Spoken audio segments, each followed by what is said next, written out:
Okay so आज हम लोग स्टार्ट करने जा रहे हैं सबसे इम्पोर्टेंट चैप्टर। इम्पोर्टेंट कैसे, आ जाते हैं पहले तो अपनी लिस्ट पे जहाँ पे अपन ने बहुत पहले कुछ डिस्कशन किया था।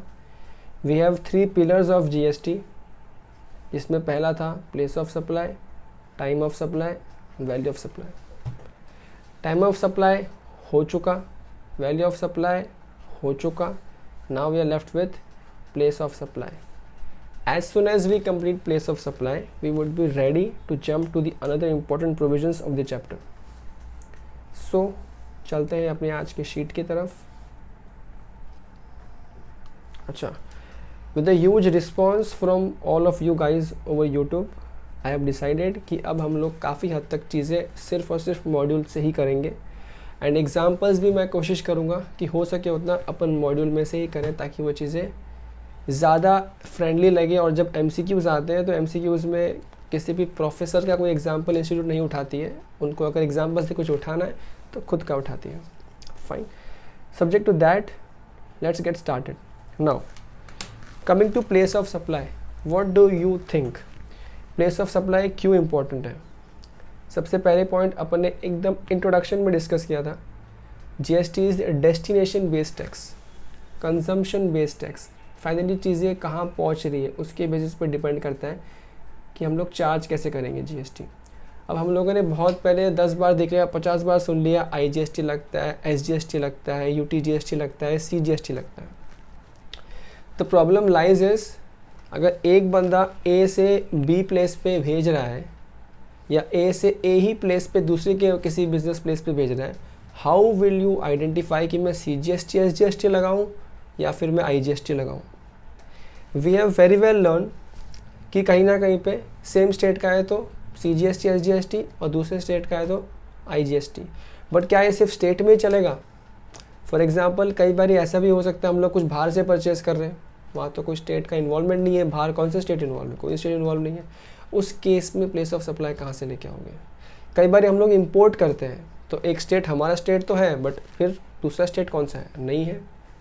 कैसे मानोगे प्लेस ऑफ सप्लाई? IGST लगाओगे या CGST लगाओगे, क्या लगाओगे? सो इन शॉर्ट, अच्छा सिर्फ यही नहीं, बहुत सारी चीज़ें और हैं जो दिक्कतें हैं, तकलीफ़ें वाली। फॉर एग्जांपल आपने टिकट बुक किया, आपका गांव कहाँ पे, एग्जैक्ट प्लेस क्या है? बैंगलोर। हाँ, supposing you are moving from Mumbai to Bangalore, you are Bangalore. आप क्या कर रहे हैं, आप सर्विसेज ले रहे हैं रेलवे की।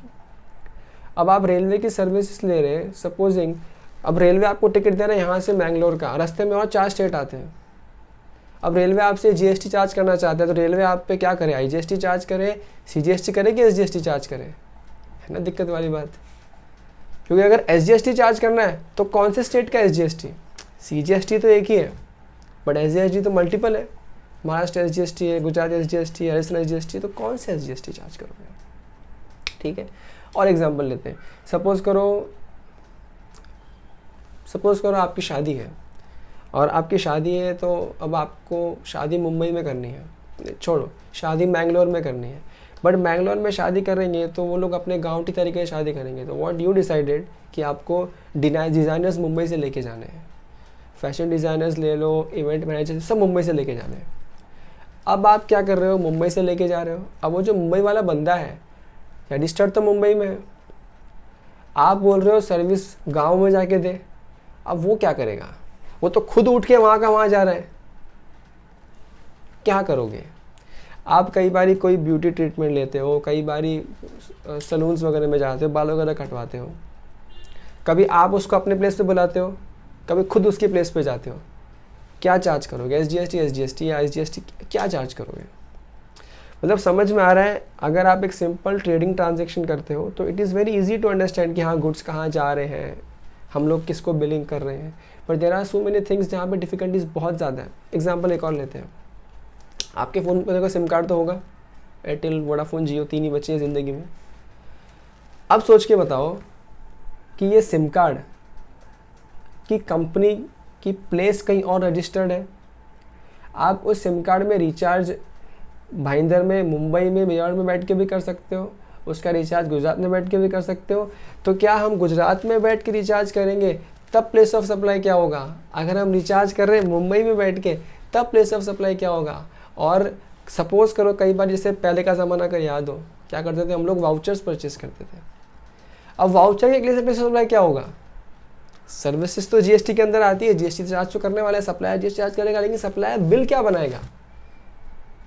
अब आप तो यहाँ से परचेज कर रहे हो, तो क्या सप्लाई प्लेस ऑफ सप्लाई यही बन गया या क्या बन गया। आई होप समझ में आ रहा है। डिफ़िकल्टीज हैं और ये डिफ़िकल्टी के वजह से ही एक सेपरेट चैप्टर लाया गया प्लेस ऑफ सप्लाई। ऐसा कोई इस तरह का कॉन्सेप्ट वैट के ज़माने में ज़रूरत नहीं पड़ती थी, क्योंकि वहाँ पे हम लोग बात करते थे कि हम कहाँ से, सप्लायर कहाँ से, बट ये कंजम्पशन बेस्ड टैक्स है, डेस्टिनेशन बेस्ड टैक्स है। तो हमको चेक करना है कि किस स्टेट तक वो सर्विस या गुड्स फ्लो हो रहा है। अब वो किस तरीके से और किस स्टेट में फ्लो हो रहा है वो इस चैप्टर में डिटेल में पढ़ने वाले हैं। I hope you got an overview why are we studying this chapter, है ना। मैं स्ट्रेट अवे प्रोविजन स्टार्ट कर दूं तो उसमें मज़ा नहीं आएगा। अब जब दिक्कतें सुन ली, अब पढ़ने में मज़ा आएगा। और दिक्कत तो बहुत सारी है, तो सॉल्व करनी पड़ेगी प्रॉब्लम। अच्छा, अब मैंने क्या किया है, जस्ट बिकॉज मॉड्यूल से पढ़ना है, मॉड्यूल में अपने पास जैसे इस चैप्टर में 150-125 पेजेस है, हर चैप्टर का, हर लाइन का, हर वर्ड पढ़ने गए तो हो गया काम, ठीक है। वो हम लोग नहीं करने वाले। What we gonna do is, मैंने चीज़ें मार्क की है काफ़ी हद तक, हम लोग उस मार्किंग के हिसाब से चलेंगे और उसके आगे पीछे की जो चीज़ें हैं मैं अपने लेमन लैंग्वेज में कवर करता हुआ चलूँगा। फ्री टाइम में आपको उसको रीड कर लेना है। रीड कर लोगे तो बहुत ही अच्छा है, कर लेना। कहीं दिक्कत हो, आप लोगों के पास कमेंट सेक्शन है, और जो बच्चे सामने बैठे हैं उनके पास तो मेरा मोबाइल नंबर है, फ़ोन करके बात कर सकते हैं। ओके, अब देखो यहाँ पे भी इन्होंने स्टार्टिंग में दिक्कतें बताई हैं कि क्या दिक्कतें हैं, क्यों चाहिए। जैसे ये लोग बोल रहे हैं क्या है ये, कंजम्पशन कहाँ हो रहा है उसके ऊपर डिपेंड करता है चीज़ें। ये टावर लगा रखा है, आप सर्विसेज यूज़ कर रहे हो, टेलीकॉम सर्विस वाले, प्रीपेड भी होते हैं, पोस्ट पेड भी होते हैं, कैसे करोगे प्लेस ऑफ सप्लाई को डिसाइड। तो ये दिक्कतें हैं जो हम ऑलरेडी डिस्कस कर चुके हैं। ये रेलवे आ गया, रेलवे का ट्रैक तो पूरे इंडिया में फैला हुआ है, कैसे करोगे सप्लाई का डिसाइड, प्लेस कौन सी है। तो ये चीज़ें अपन अब इस चैप्टर में धीरे धीरे सीखने वाले हैं, ठीक है। अब देखो यहाँ पे ये अच्छा सा एक चार्ट है, बड़ा ब्यूटीफुल सा चार्ट है। अब देखो इस चार्ट में क्या है, हम लोग इस चैप्टर में क्या क्या किस तरह से सीखने वाले हैं और क्या क्या चलेगा। एक है लोकेशन ऑफ सर्विस प्रोवाइडर, इसका क्या मतलब है। एक है लोकेशन ऑफ सर्विस रिसीवर, इसका क्या मतलब है। एक है प्लेस ऑफ परफॉर्मेंस, इसका क्या मतलब है। साथ ही साथ में place of consumption, actual beneficiary या फिर प्लेस और पर्सन। ये सारी बातें हम लोग सीखने वाले हैं, जिसके बेसिस पर डिसाइड होगा प्लेस ऑफ सप्लाई क्या होगा। याद रहे अब तक मैंने प्रोविजन स्टार्ट नहीं किए, सेक्शन स्टार्ट नहीं किए हैं प्लेस ऑफ सप्लाई के। कुछ चीज़ें हैं जो इंपॉर्टेंट है वो समझनी है, उसके बाद हम चीज़ों को कोरिलेट करेंगे और लास्ट में समराइज्ड मैनर में चीज़ों को और क्लियरली ले जाएंगे। अब जैसे ये यहाँ पे कुछ बातें हैं B2B और B2C को लेके। अब B2B क्या होता है, बिजनेस टू बिजनेस, और B2C क्या होता है, बिजनेस टू कंज्यूमर। अब B2B का सिंपल मीनिंग क्या होने वाला है कि एक बिजनेस दूसरे बिजनेस को सर्विस दे रहा है, यानी कि मतलब एक रजिस्टर्ड पर्सन अंडर GST किसको सर्विस दे रहा है, रजिस्टर्ड पर्सन अंडर GST। तो यानी कि registered person to registered person अगर सर्विस हो रही है या कुछ सप्लाई हो रहा है तो वो क्या है, B2B। बट अगर बिजनेस रजिस्टर्ड या सर्विस किसको दे रहा है, किसी कंज्यूमर को जो रजिस्टर्ड नहीं है, तो वो क्या होगा, B2C। यानी कि यहाँ पे B2B और B2C वो नहीं है जो हम लोग पहले पढ़ते थे। वहाँ तो ये पढ़ते थे बिजनेस टू बिजनेस, मतलब स्ट्रेट अवे दोनों बिजनेसमैन है, लेकिन यहाँ B2B का मतलब क्या है, दोनों पर्सन रजिस्टर्ड है, और B2C का मतलब कंज्यूमर इज अनरजिस्टर्ड और बिजनेस इज रजिस्टर्ड। ये क्या है, जस्ट एक बेसिक आइडिया है, ये सब चीज़ें आगे वापस काम आने वाली है डिटेल में, ठीक है। तो ये भी आप इसको रीड कीजिएगा, आपको अच्छा लगेगा। ये यहाँ पे लिखा हुआ भी है, B2B means business to business transaction. In such type of transaction, the recipient is also registered supplier and hence takes ITC, ठीक है। अब relevant definitions, ये कुछ definitions है as usual जो हम लोग हमेशा करते हैं। हम लोग चुपचाप हमारे आगे वाले sections पे बढ़ेंगे, जहाँ जहाँ इन definitions की need होगी हम दोबारा इस पेज पर लौट के आ जाएंगे, ठीक है।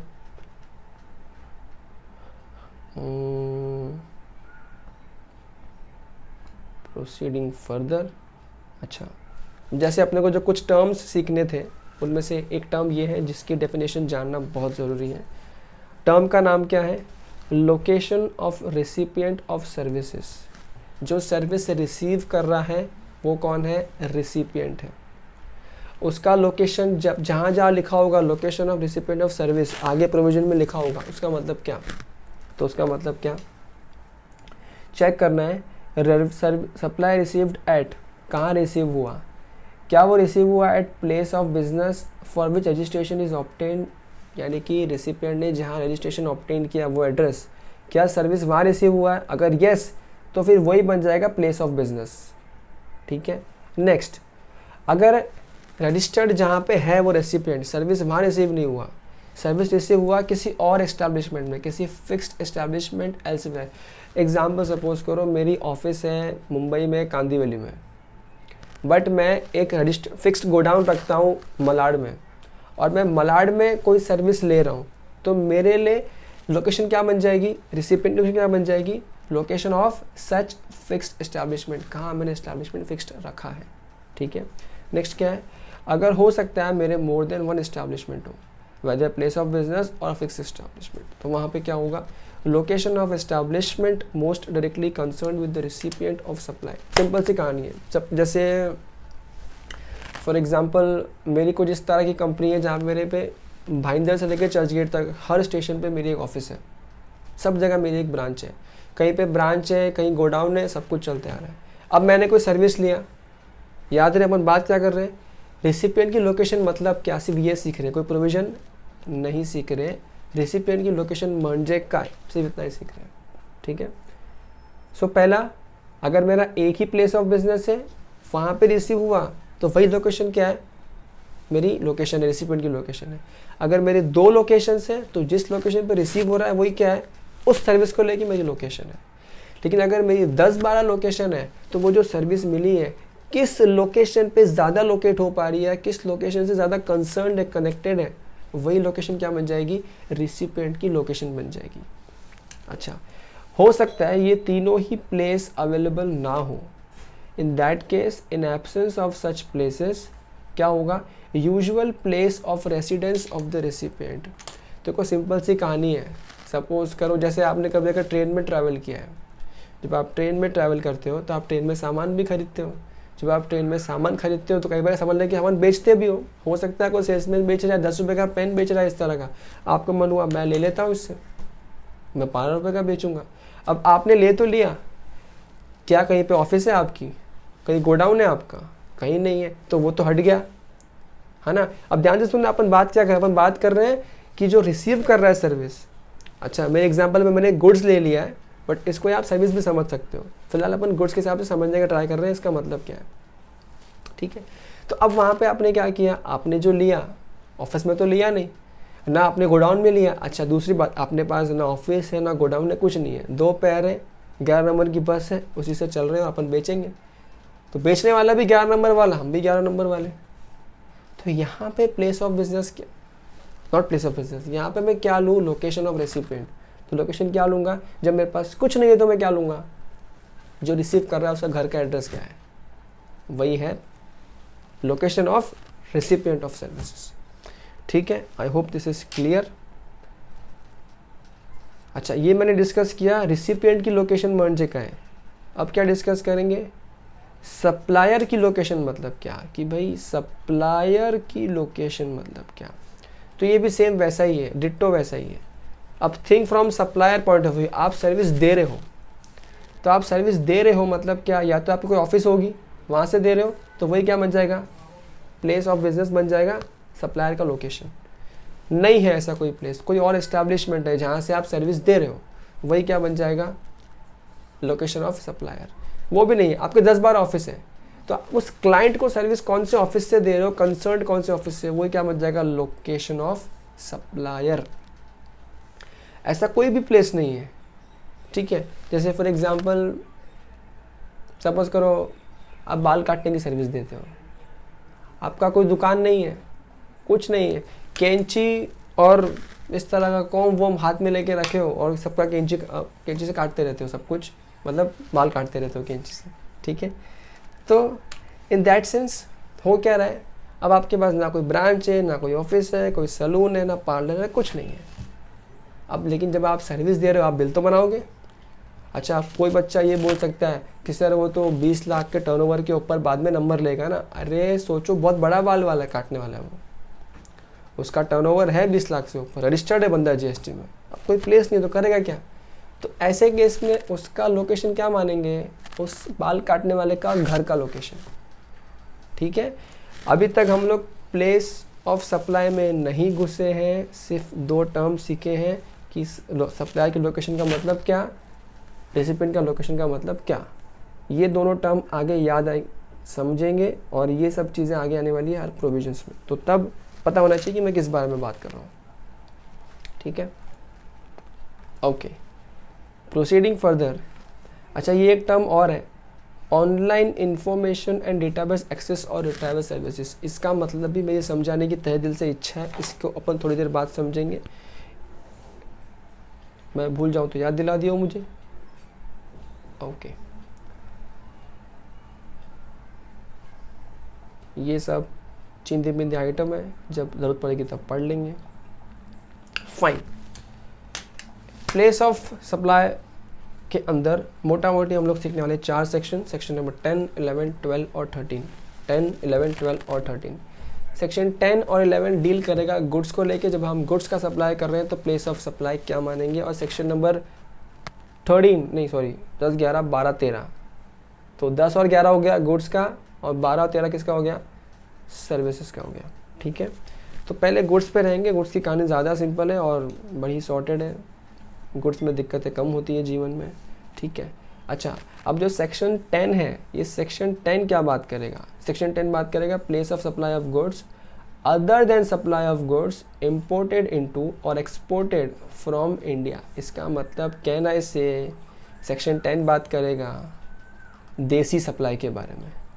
सिंपल सी कहानी है, देसी सप्लाई सेक्शन 10। अच्छा, जिसको नहीं पता उसको फिर शॉर्ट में बता दूं, आपका जो पूरा मॉड्यूल है जीएसटी का, ये बटा हुआ है, हर एक चीज़ ऑलमोस्ट बटी हुई है 2 पार्ट में। फर्स्ट पार्ट में होता है सेक्शन का प्रोविजन, सेकंड पार्ट में होता है उसका एनालिसिस। ठीक है, प्रोविजंस एकदम हार्डकोर लैंग्वेज होती है, लॉ की लैंग्वेज होती है, कोर एक्ट बेर एक्ट का लैंग्वेज होता है। सिर्फ वो लैंग्वेज पढ़ के आपको समझ में आने नहीं वाला है, तो हम क्या करते हैं, या तो आपके पास ऑप्शन, आपके पास बहुत फुर्सत है तो आप पहले प्रोविजन पढ़ो, फिर एनालिसिस पढ़ो, बट एनालिसिस में इस प्रोविजन का ही तोड़ तोड़ के ऑपरेशन किया हुआ है। तो अब सीधी सी बात है, हम लोग सीधा ऑपरेशन पे जाने वाले हैं। ऊपर से पढ़ के समझ में आने वाला होता तो फिर रिसेंट टाइम बच्चों का हाल इतना बेहाल नहीं हुआ होता। ठीक है, तो हम एनालिसिस करते हैं, डीप अंदर घुसते हैं। फाइन, जैसे कि मैंने कहा, section 10 prescribes the provisions for determining the place of supply of goods in domestic transaction that is within India। अपने इसको प्यार से क्या बोला था, देसी। सेक्शन 10 इज देसी। Okay, have a look, 1 by 1 चलते हैं। अच्छा, मैं ज़्यादा फोकस सब सेक्शंस पे नहीं करने वाला हूँ। Section 10 is enough for us. 10 का 1, 10 का 1A, 10 का 1B, 10 2, ये सब की कोई आवश्यकता नहीं है। बाकी आपके पास बहुत फुर्सत है तो आप रीड कीजिएगा, मतलब रीड क्या, रट्टा कीजिएगा। ओके, तो पहली बात करते हैं, सेक्शन 10(1) में क्या है, supply involving movement of goods. यानी ये किस तरह के गुड्स हैं जिसको सप्लाई करने के लिए मूवमेंट करना पड़ेगा। सपोज करो मेरी कंप्यूटर्स की शॉप है, मैं कंप्यूटर एक्सेसरीज बेचता हूँ। सपोज करो ये माउस की बात करते हैं, ये माउस मैं सेल करता हूँ। अब सपोज़ करो आप में से किसी ने एक ने माउस को ऑर्डर किया, तो क्या ये माउस मैं डिलीवर कर सकता हूँ इस माउस के मूवमेंट आप तक किए बिना? The answer is no. तो यानी कि ये वो गुड्स है जहाँ मूवमेंट इन्वॉल्व है, मूवमेंट किए बिना इसका सप्लाई नहीं हो सकता। So in that case if supply is not possible without movement, this is known as supply involving movement of goods. ऐसे केस में क्या होगा place of supply? The place of supply is the location of the goods at the time when the movement of goods terminates, यानी कि ends, कहाँ अंत हो रहा है, for delivery to the recipient. Sir example लो, एग्जांपल ले लो। अब ये माउस है, मैं मुंबई में हूँ, किसी ने ऑर्डर किया माउस चाहिए। सपोज करो किसी ने महाराष्ट्र से ऑर्डर किया माउस चाहिए, तो ऐसे केस में ये माउस चल कहाँ से रहा है छोड़ो, माउस पहुँच कहाँ तक रहा है, महाराष्ट्र में किसी पर्टिकुलर सिटी में पहुँच रहा है, तो प्लेस ऑफ सप्लाई क्या बन जाएगा? महाराष्ट्र बन जाएगा, तो हम क्या चार्ज कर देंगे, SGST और CGST। सपोज करो ये माउस मेरे दोस्त ने मंगाया जो राजस्थान में रहता है, अब ये माउस यहाँ से गुजरात होते हुए MP होते हुए कहाँ पहुँच रहा है, राजस्थान। तो इन दिस केस अपना प्रोविजन क्या बोलता है, मूवमेंट इन्वॉल्व है गुड्स के लिए, तो मूवमेंट कहाँ टर्मिनेट हो रही है, राजस्थान में। तो मैं एज ए सप्लायर के लिए मेरे लिए क्या बन जाएगा सप्लाई, राजस्थान, यानी कि मैं क्या चार्ज करूँगा, IGST। सॉर्टेड है। अच्छा यहाँ पे एग्जाम्पल भी लिखा है प्यारा प्यारा सा। MA limited of Nashik Maharashtra sells 10 refrigerator to MB private limited of Pune Maharashtra for delivery at place of business of MB। ठीक है, तो प्लेस ऑफ सप्लाई क्या है यहाँ पे, पुणे यानी कि महाराष्ट्र। सिंपल सी कहानी है, जहाँ पे गुड्स पहुँच रहा है। सेकेंड एग्जाम्पल में क्या है, हम लोग नासिक में महाराष्ट्र में 20 फ्रिज बेच रहे हैं किसी कंपनी को अहमदाबाद की, और डिलीवरी करवा रहे हैं उसी अहमदाबाद में गुजरात में। तो क्या बन जाएगा सप्लाई, अहमदाबाद यानी कि गुजरात।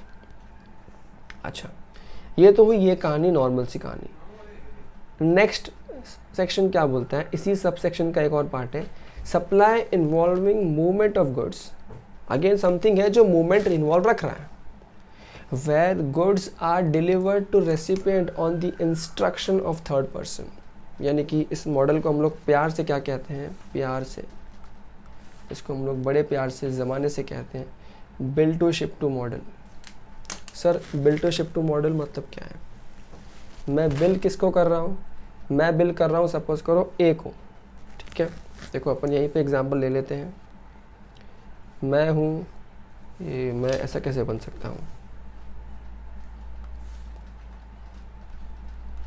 ठीक है, ये मैं हूँ। अब ये मैंने क्या किया है, ये सपोज करो यहाँ पे एक पर्सन है DS। ठीक है, अब ये DS ने मुझे क्या बोला, अच्छा ठीक है, देखो यहाँ से मैं कहाँ पे हूँ, मैं महाराष्ट्र में लोकेटेड हूँ। DS कौन है, DS भी लोकेटेड है महाराष्ट्र में। और DS ने मुझे क्या बोला मालूम है, DS ने मुझे बोला NS सुन, DS ने मुझे बोला निखिल एक काम कर, ये Z नाम के बंदे को ना गुड सप्लाई कर दे।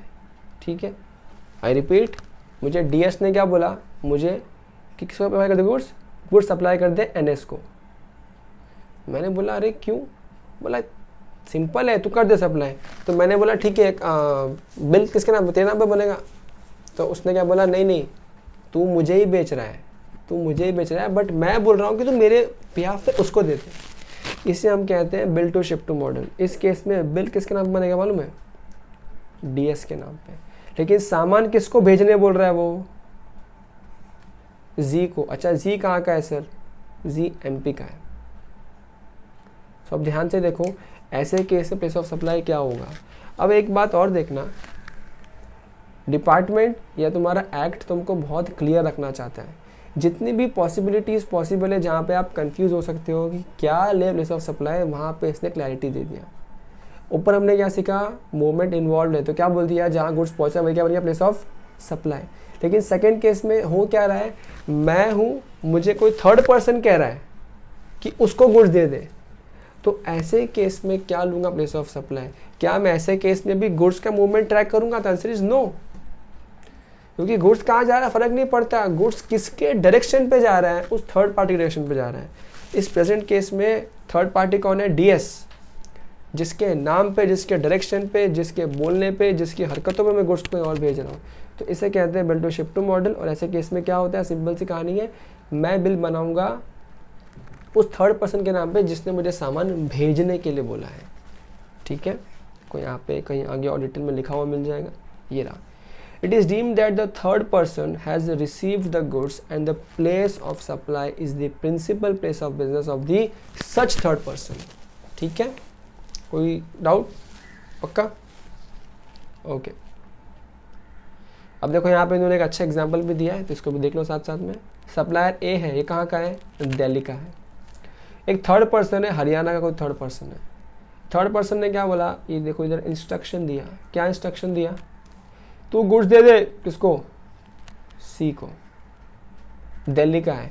देखो A भी दिल्ली का, सी भी दिल्ली का, लेकिन ए उस दिल्ली वाले को माल किसके बोलने पे भेज रहा है, बी के बोलने पे, तो बिल किसके नाम पे बनेगा, बी के नाम पे। सामान कहाँ दे रहे हैं, भाड़ में गया, बिल बी के नाम पे बनेगा, बी तो दूसरे शहर में, तो ए एज ए सप्लायर क्या चार्ज करेगा, IGST, बिकॉज इस ट्रांजेक्शन में प्रोविजन ने क्या बोला है कि this third place is place of supply, और जहाँ प्लेस ऑफ सप्लाई बनेगा वहीं के हिसाब से बिल बनेगा और वहीं के हिसाब से टैक्स चार्ज होगा। तो देखो हम लोग पहले सोचते थे सेम स्टेट में तो क्या होगा, हमेशा SGST CGST, लेकिन सेम स्टेट के साथ साथ समझो कि थर्ड पर्सन पे रिएक्ट कर रहे हो, थर्ड पर्सन तो किसी और स्टेट का है, तो थर्ड पर्सन वाली प्लेस क्या बन जाएगी, प्लेस ऑफ सप्लाई। अच्छा, ये हमने किस बारे में बात किया, मूवमेंट इन्वॉल्व है और थर्ड पर्सन के बोलने पे काम हो रहा है। अगर थर्ड पर्सन नहीं है, दो ही पर्सन है, तो क्या होगा, गुड्स जहाँ तक पहुँच रहा है, यहाँ तक ठीक है। ओके, अब ये एग्जाम्पल ऑलरेडी अपन कवर कर लिया तो कोई दिक्कत वाली बात नहीं है, आप उसको रीड कर सकते हो। अच्छा, नेक्स्ट प्रोविजन क्या है, next section, next sub section का clause, supply not involving movement of goods. अच्छा, अब कुछ गुड्स ऐसे भी होते हैं जहाँ पे मूवमेंट की ज़रूरत नहीं पड़ती है। सर अब इस तरह के कौन से गुड्स होते हैं, देखो पहले तो ये देखो कि मूवमेंट कहाँ ज़रूरत नहीं होती है। फॉर एग्ज़ाम्पल सपोज करो मैंने आपको ये मेरा फ़ोन दे दिया रेंट पे, 500 रुपये महीने का दे दो, फ़ोन मेरा यूज़ करो। अब आपने 10 दिन के लिए फ़ोन यूज़ कर लिया मेरा, या 10 महीने के लिए फ़ोन यूज़ कर लिया, और मैंने 11वें महीने पे बोल दिया एक काम करो मुझसे ख़रीद लो। एक बात बताओ, ये फ़ोन मेरे पास है कि आपके पास है, फ़ोन तो आपके पास है। जब ये फ़ोन आपके पास है तो क्या मुझे ये जो फ़ोन ऑलरेडी आपके पास पड़ा है उसको आपको बेचने के लिए क्या मुझे गुड्स की मूवमेंट करनी पड़ेगी, आंसर इज नो। तो ऐसे केस में जहाँ पे गुड्स की मूवमेंट रिक्वायर्ड नहीं है सप्लाई देने के लिए, वो कवर हो जाएगा इस प्रोविज़न में। ऊपर के दो प्रोविज़न के हिसाब से कई बार बच्चे ऐसा सोच लेते हैं बच्चे लोग कि मूवमेंट ऑफ गुड्स मतलब मूवेबल गुड्स, नहीं, सप्लाई उस गुड्स का सप्लाई देने के लिए मूवमेंट चाहिए या नहीं चाहिए ये देखना है। It can be movable goods, it can be portable goods, it can be anything, ठीक है। एग्जाम्पल एक और ले लेते हैं। सपोज करो आप खुद मेरी शॉप पे आए, ठीक है, मेरी शॉप पे फ़ोन की, आप मेरे शॉप पे आए फ़ोन खरीदने आए। अब आपने फ़ोन पे शॉप पे आ गए, आपने फ़ोन खरीद लिया और मैंने आपसे सपोज 15,000 रुपये ले लिए। अब आप फ़ोन लेके निकलोगे, ये एड्रेस जो है घर पे दे के आ जा मेरे, अब तो फ़ोन साथ में लेके निकल जाओगे ना, तो क्या मेरे को एज ए सप्लायर क्या मेरे को मूवमेंट करना पड़ेगा गुड्स का, आंसर इज नो। तो मतलब ये कौन सा गुड्स बन गया उस टाइम पे भी, ऐसा गुड जिसमें मूवमेंट इन्वॉल्व नहीं है। I hope concepts are getting clear, ठीक है, इसलिए अपन चारों तरफ से कवर करने का प्रयास कर रहे हैं।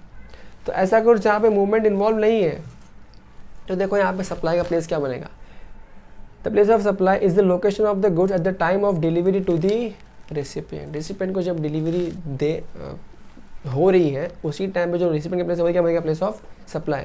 अपने प्रीवियस एग्जांपल में सपोज करो जो रेंट पे मैंने फ़ोन दिया था वो फ़ोन एक XYZ स्टेट में था। अब मैंने आज बोल दिया 10 महीने बाद जा सप्लाई कर दिया, मूवमेंट तो नहीं करना है, तो फ़ोन आज कहाँ पड़ा है, रेसिपिएंट कहाँ है, वही प्लेस ऑफ सप्लाई। लेकिन ऑल्टरनेटिव केस, जब ये फ़ोन मेरी शॉप पे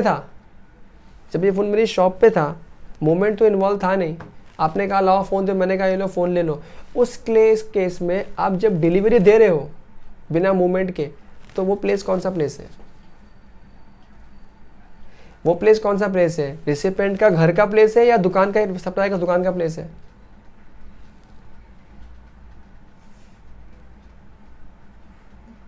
दुकान का ही प्लेस है ना, you can be open, don't worry, ठीक है, दुकान का ही प्लेस है। तो दुकान का ही प्लेस है मतलब उस केस में सप्लायर की प्लेस ही क्या बन गई, प्लेस ऑफ सप्लाई। समझ में आ रहा है। एग्जाम्पल एक और ले लेते हैं, मेरी शॉप मुंबई में, कोई बंदा है इंदौर से मेरे से फ़ोन खरीदने के लिए आया। अब वो इंदौर से फ़ोन खरीदने के लिए आया, वो कहीं का भी हो, मूवमेंट मुझे करना नहीं पड़ा, ध्यान से देखो, मुझे मूवमेंट करना नहीं पड़ा। अब जब मुझे मूवमेंट नहीं करना पड़ा तो दुकान पे आया, वो सामान ले गया, तो उस टाइम पे गुड्स डिलीवरी पे कहाँ था, मेरी दुकान पे ही था, तो वही क्या बन गया, प्लेस ऑफ सप्लाई। लेकिन वो वाला बंदा क्या बोलता है मेरे को आके, सुन ये फ़ोन मैं खरीद रहा हूँ, मेरे को अभी हाथ में नहीं चाहिए, मेरे घर पे पहुँचा इंदौर में, उस केस में क्या मुझे मूवमेंट करना पड़ेगा फ़ोन का डिलीवरी करने के लिए? यस। और 2 ही पार्टी है, तो क्या बनेगा प्लेस ऑफ सप्लाई? इंदौर। समझ में आ रहा है? हाँ, मैं कनेक्शन करने का ट्राई कर रहा हूँ, अब कितना कनेक्शन तुम कर पाते हो तुम्हारे ऊपर है। ये एग्जाम्पल जो लिखा ऑलरेडी मैंने कवर कर लिया है, तो दोबारा पढ़ने की आवश्यकता नहीं है। अच्छा, नेक्स्ट क्या है इसी के अंदर? सप्लाई इन्वॉल्विंग इंस्टॉलेशन और असेंबली ऑफ गुड्स। अब ये असेंबली क्या होता है, ध्यान से देखो। अब सपोज करो मेरा दुकान चेंज हो गया, मैं कंप्यूटर बेचता हूँ बना के। अब आपको तो पता है कि आजकल गेमिंग लैपटॉप्स का ज़माना है, और अब तो काफ़ी सारे लोग माइनिंग के लिए भी लैपटॉप्स बहुत यूज़ करते हैं। तो इन that case they need heavy configuration वाला सिस्टम। और जो लैपटॉप्स मार्केट में मिलते हैं, जो पीसीज मार्केट में मिलते हैं, वो कॉन्फ़िग ज़रूरी नहीं है कि हर चीज़ आपके हिसाब से हो। आप हो सकता है कि आपको इच्छा है कि मेरा ग्राफिक्स कार्ड इस लेवल का हो, आपकी इच्छा है मेरी रैम उस लेवल की हो, मेरी हार्ड डिस्क इस कंपनी की हो, तो आपके बेसिस पे आप आज के दिन क्या करते हो, यू असेंबल्ड अ पीसी। अब क्या खुद आपको हर एक पार्ट खरीद के असेंबल करने को आता है क्या? There is no. तो आपने क्या किया, मेरे को ये सब काम आता है, तो आपने मुझे कांटेक्ट किया, ठीक है। अब सप्लायर तो मैं ही हूँ, सामान तो मैं ही बेच रहा हूँ। अब सपोज़ करो आपने ऐसा बोला कि मेरे को XYZ ये सब स्पेसिफिकेशन वाला कंप्यूटर चाहिए, आप बना के लाके दे दो। बना के लाके दे दो मतलब मैं कंप्यूटर असेंबल कहाँ करूँगा? मेरे ऑफिस में। तो उस केस में क्या बनेगा प्लेस ऑफ सप्लाई? जहाँ पे असेंबल किया, जहाँ पे मैंने इस कंप्यूटर को बनाया। चाहे असेंबल का मतलब क्या होता है, मैं 10 जगह से पार्ट लाया, एक जगह रखा और बनाया। सेकंड केस क्या हो सकता है इसी के अंदर? मुझे आपने क्या बोला, सर सारे पार्ट्स, वो पार्ट है ना वहाँ उस किंगस्टन का लेके आओ, हार्ड डिस्क है ना इस कंपनी की लेके आओ, सब मेरे घर पे लेके आओ और मेरे घर पे आप इंस्टॉल करके दो मुझे। तो मैं कहाँ इंस्टॉल कर रहा हूँ, असेंबल कहाँ कर रहा हूँ? आपके घर पे। आपका घर ही क्या बन गया मेरे लिए? Place of supply. मेरा कोई दोस्त है किधर, सपोज हरियाणा में, उसने कहा भाई तेरा कंप्यूटर का तुझको बनाने को आता है कंप्यूटर? मैंने हाँ मेरे को आता है। बोला अच्छा बनाएगा? मैंने बेस्ट बनाएगा तेरे लिए। बोलता ठीक है एक काम कर, मेरे को बना के दे। मैंने कहा जैसे बना, let me make it here. नहीं मेरे को बना के यहाँ पे आके बना, मेरे सामने बना। मैंने कहा ठीक है। अब मैं यहाँ से हरियाणा तक गया, वो भाड़ में जाने दो, मैं कंप्यूटर किधर बनाया? हरियाणा में। हरियाणा क्या बन गया मेरा? Place of supply. समझ में आ रही है बात? अब मैंने कंप्यूटर एग्जांपल लिया, आप इसमें मशीनरी ले लो, जो चाहे ले लो, आपकी मर्जी है। यहाँ पे एग्जांपल अच्छा लिखा है, देख सकते हो। MA private limited new Delhi purchases a machine from MB private limited new Delhi, ठीक है, for being installed in its factory at Noida Uttar Pradesh. देखो दोनों पार्टी दिल्ली में बैठी है, लेकिन इंस्टॉल करने के लिए किधर बोला? उत्तर प्रदेश। तो प्लेस ऑफ सप्लाई क्या बन गया? मशीन इंस्टॉल हुआ वहाँ पे Noida. This is as good as वो एक, अगर अपन PC कंटिन्यू करते हैं, मेरे दोस्त है जो भले ही इंदौर में रहता है, उसने क्या बोला, भाई मेरा एक ऑफिस है पुणे में, वहाँ इंस्टॉल करके आ जा। तो मेरा पुणे ही क्या बन जाएगा फिर? Place of supply. फ़र्क नहीं पड़ता, बुरा फ़र्क पड़ता है सप्लायर किधर और रेसिपिएंट किधर, असेंबल किधर किया, प्लेस ऑफ सप्लाई। अच्छा, इसी में लास्ट बैच में स्टूडेंट्स लोग मुझसे क्वेश्चन पूछ रहे थे। क्या क्वेश्चन पूछ रहे थे? सर सपोज करो असेंबल लेना अपने यहाँ पे किया मेरे घर पे, और इंस्टॉलेशन वहाँ जाके किया, तो क्या होगा प्लेस ऑफ सप्लाई? हो सकता है ना ऐसा भी। तो जैसे बड़ी बड़ी मशीन में ऐसा होता है कि आप असेंबल एक जगह कर लेते हो, फिर इंस्टॉल कहीं और जाके करते हो। प्रोविजन आपको साफ साफ क्या कहना चाहता है, फाइनली इंटेंडेड यूज के लिए इंस्टॉल होके चीज़ें सेटअप कहाँ हो रही है, वो है प्लेस ऑफ सप्लाई, ठीक है। Okay, good supply on board a conveyance. अच्छा है ना, ये आपकी जो मॉड्यूल है इसकी बहुत अच्छी खासियत क्या है, जगह जगह बच्चे बोलते थे बुक बहुत बोरिंग है मॉडल का, तो देखो जगह जगह इन्होंने फ़ोटो बना के दिया आपको। ये फ़ोटो से ना याद करने में बड़ा मज़ा आता है। देखो, goods supplied on board a conveyance. अब यहाँ प्लेस ऑफ सप्लाई क्या होगा? अब सर पहले तो ये बताओ ये है क्या है, supply of board on conveyance, ये सब क्या है? कभी गाँव गए हो? कोविड के पहले तो गए ही थे। हाँ, अब तो नहीं मिलता ट्रेन में ये सब, पहले तो मिलता था। पता है ट्रेन में आता है हर 2 मिनट में, हर 5 मिनट में कॉफ़ी कॉफ़ी कॉफ़ी, चाय चाय चाय चाय चाय। बीच बीच में सैलेड वाला भी आता है, समोसे वाला भी आता है, बहुत सारे लोग आते हैं, ठीक है। चलो ये लोग तो आ गए। पता है इसके अलावा रात को डिनर के पहले वो 7 बजे एक बंदा आता है जो बोलता है डिनर डिनर डिनर डिनर करता है, वो ऑर्डर लिख के लेके जाता है। क्या लगता है पूरा खाना ट्रेन में बनाते हैं वो लोग? नहीं।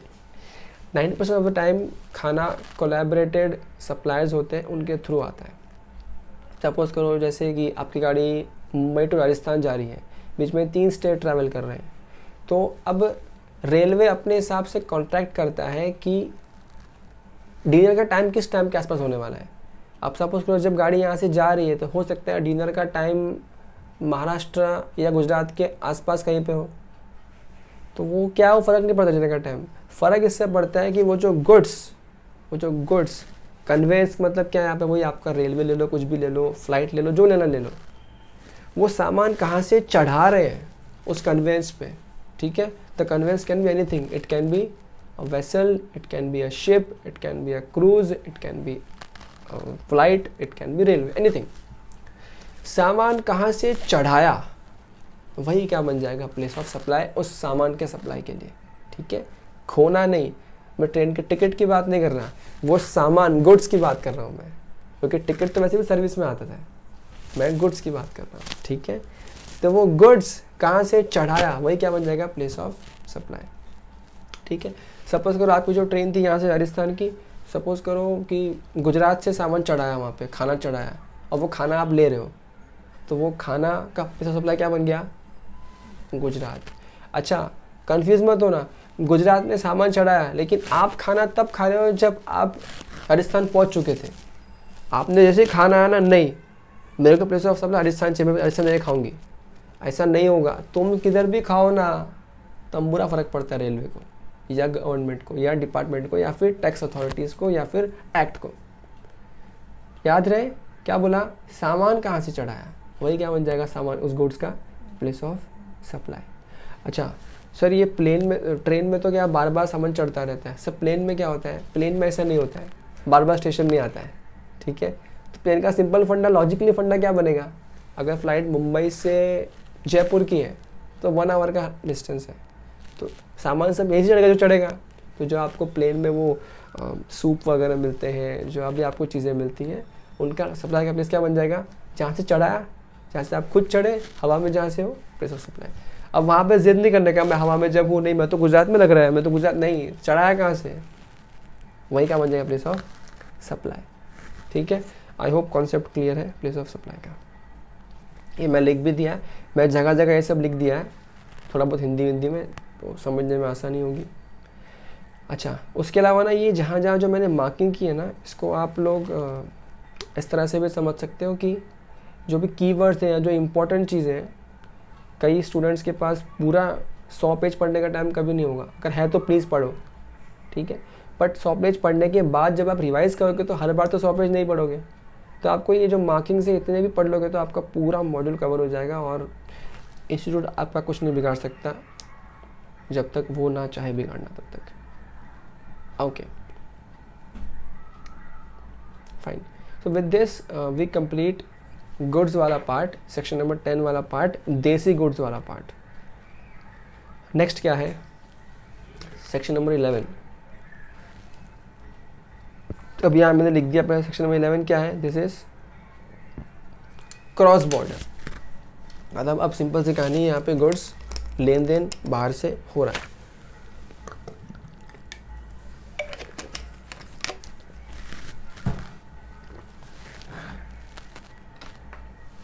अब ये भी बहुत सी सिंपल सी कहानी, इसमें तो कुछ है ही नहीं करने के लिए, मतलब ऐसा है कि कुछ भी नहीं है इसमें। तो देखो दो ही चीज़ होगी, बाहर के गुड्स सब इन्वॉल्व होंगे, या तो इम्पोर्ट होगा या तो एक्सपोर्ट होगा, सिंपल सी कहानी।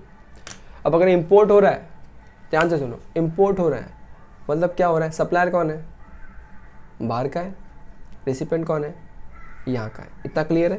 अब देखो यहाँ पे, अच्छा इसके पहले ना ये समझना बहुत ज़रूरी है, ये आपको कस्टम में भी काम आएगा। इम्पोर्ट का मतलब क्या, ठीक है, इम्पोर्ट का मतलब क्या है,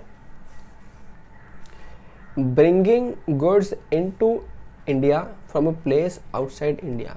अब बोलोगे सर इसमें क्या, ये सिखाने वाली क्या बात है, सिखाने वाली बात है कस्टम को लेके, इसी लाइन को लेके बहुत सारे चीज़ें चेंज हो जाती है कस्टम के अंदर। ठीक है, दूसरा एक और बात ऐसी भी है, जैसे फॉर एग्जांपल हम जब SEZ में भी कुछ चीज़ें बेचते हैं उसको एक्सपोर्ट में गिनती में कर लेते हैं, लेकिन वो एक्सपोर्ट एक्चुअल में वो ये वाला एक्सपोर्ट नहीं है।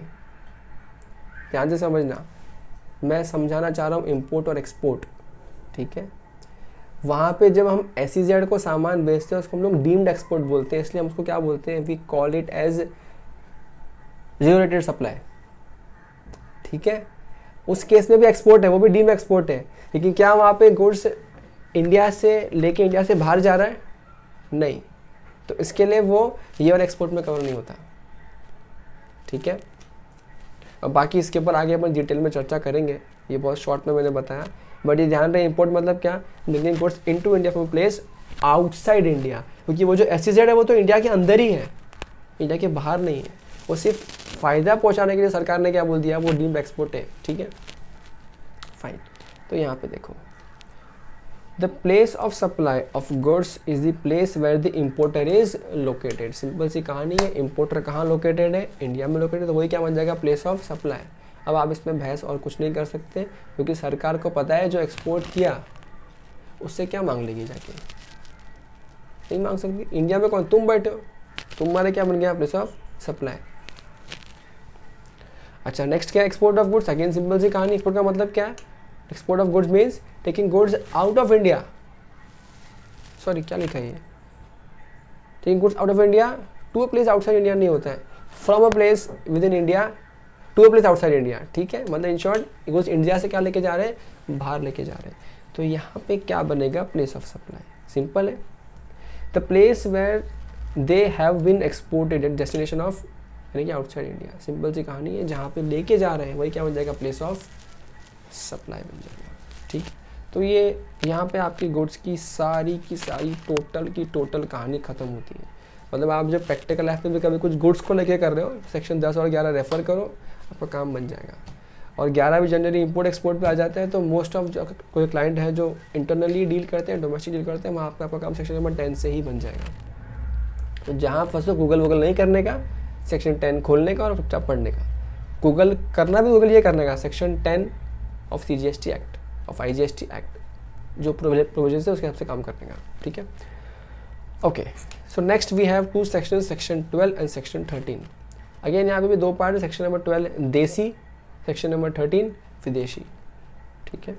लेकिन यहाँ सर्विसेज में कॉम्प्लिकेशंस बहुत ज़्यादा होती है, क्योंकि सर्विसेज कुछ ऐसा है कि एक सिर्फ एक गुड्स नहीं है कि उसका मूवमेंट हुआ या नहीं हुआ और काम बन गया। तो यहाँ पे तुमको दिक्कत ना हो, दर्द ना हो, तकलीफ़ ना हो, इसके लिए गवर्नमेंट ने बहुत सारे सब सेक्शंस ऐड कर दिए हैं कि इनको लेके तो आपको यही करना है, ठीक है। अच्छा, अब यहाँ पे एक सब सेक्शन याद करना बहुत ज़रूरी है, विच इज़ सब सेक्शन 2, यानी कि मैं बात कर रहा हूँ सेक्शन 12 सब सेक्शन 2, ये आपको याद करना पड़ेगा। क्यों, मैं थोड़ी देर में बताऊँगा। इस सेक्शन नंबर 12 में 12-13 सब सेक्शन से हम लोग सेक्शन नंबर 12-2 पहले नहीं पढ़ रहे हैं। अच्छा, 1 क्या, 1 तो टाइम पास, 1 कुछ भी नहीं 1 के अंदर, ठीक है। 2 से ही सेक्शन स्टार्ट होता है। एनीवे ये तो है आपका प्रोविजंस। हम सीधा पढ़ते हैं एनालिसिस, चलते हैं एनालिसिस पे।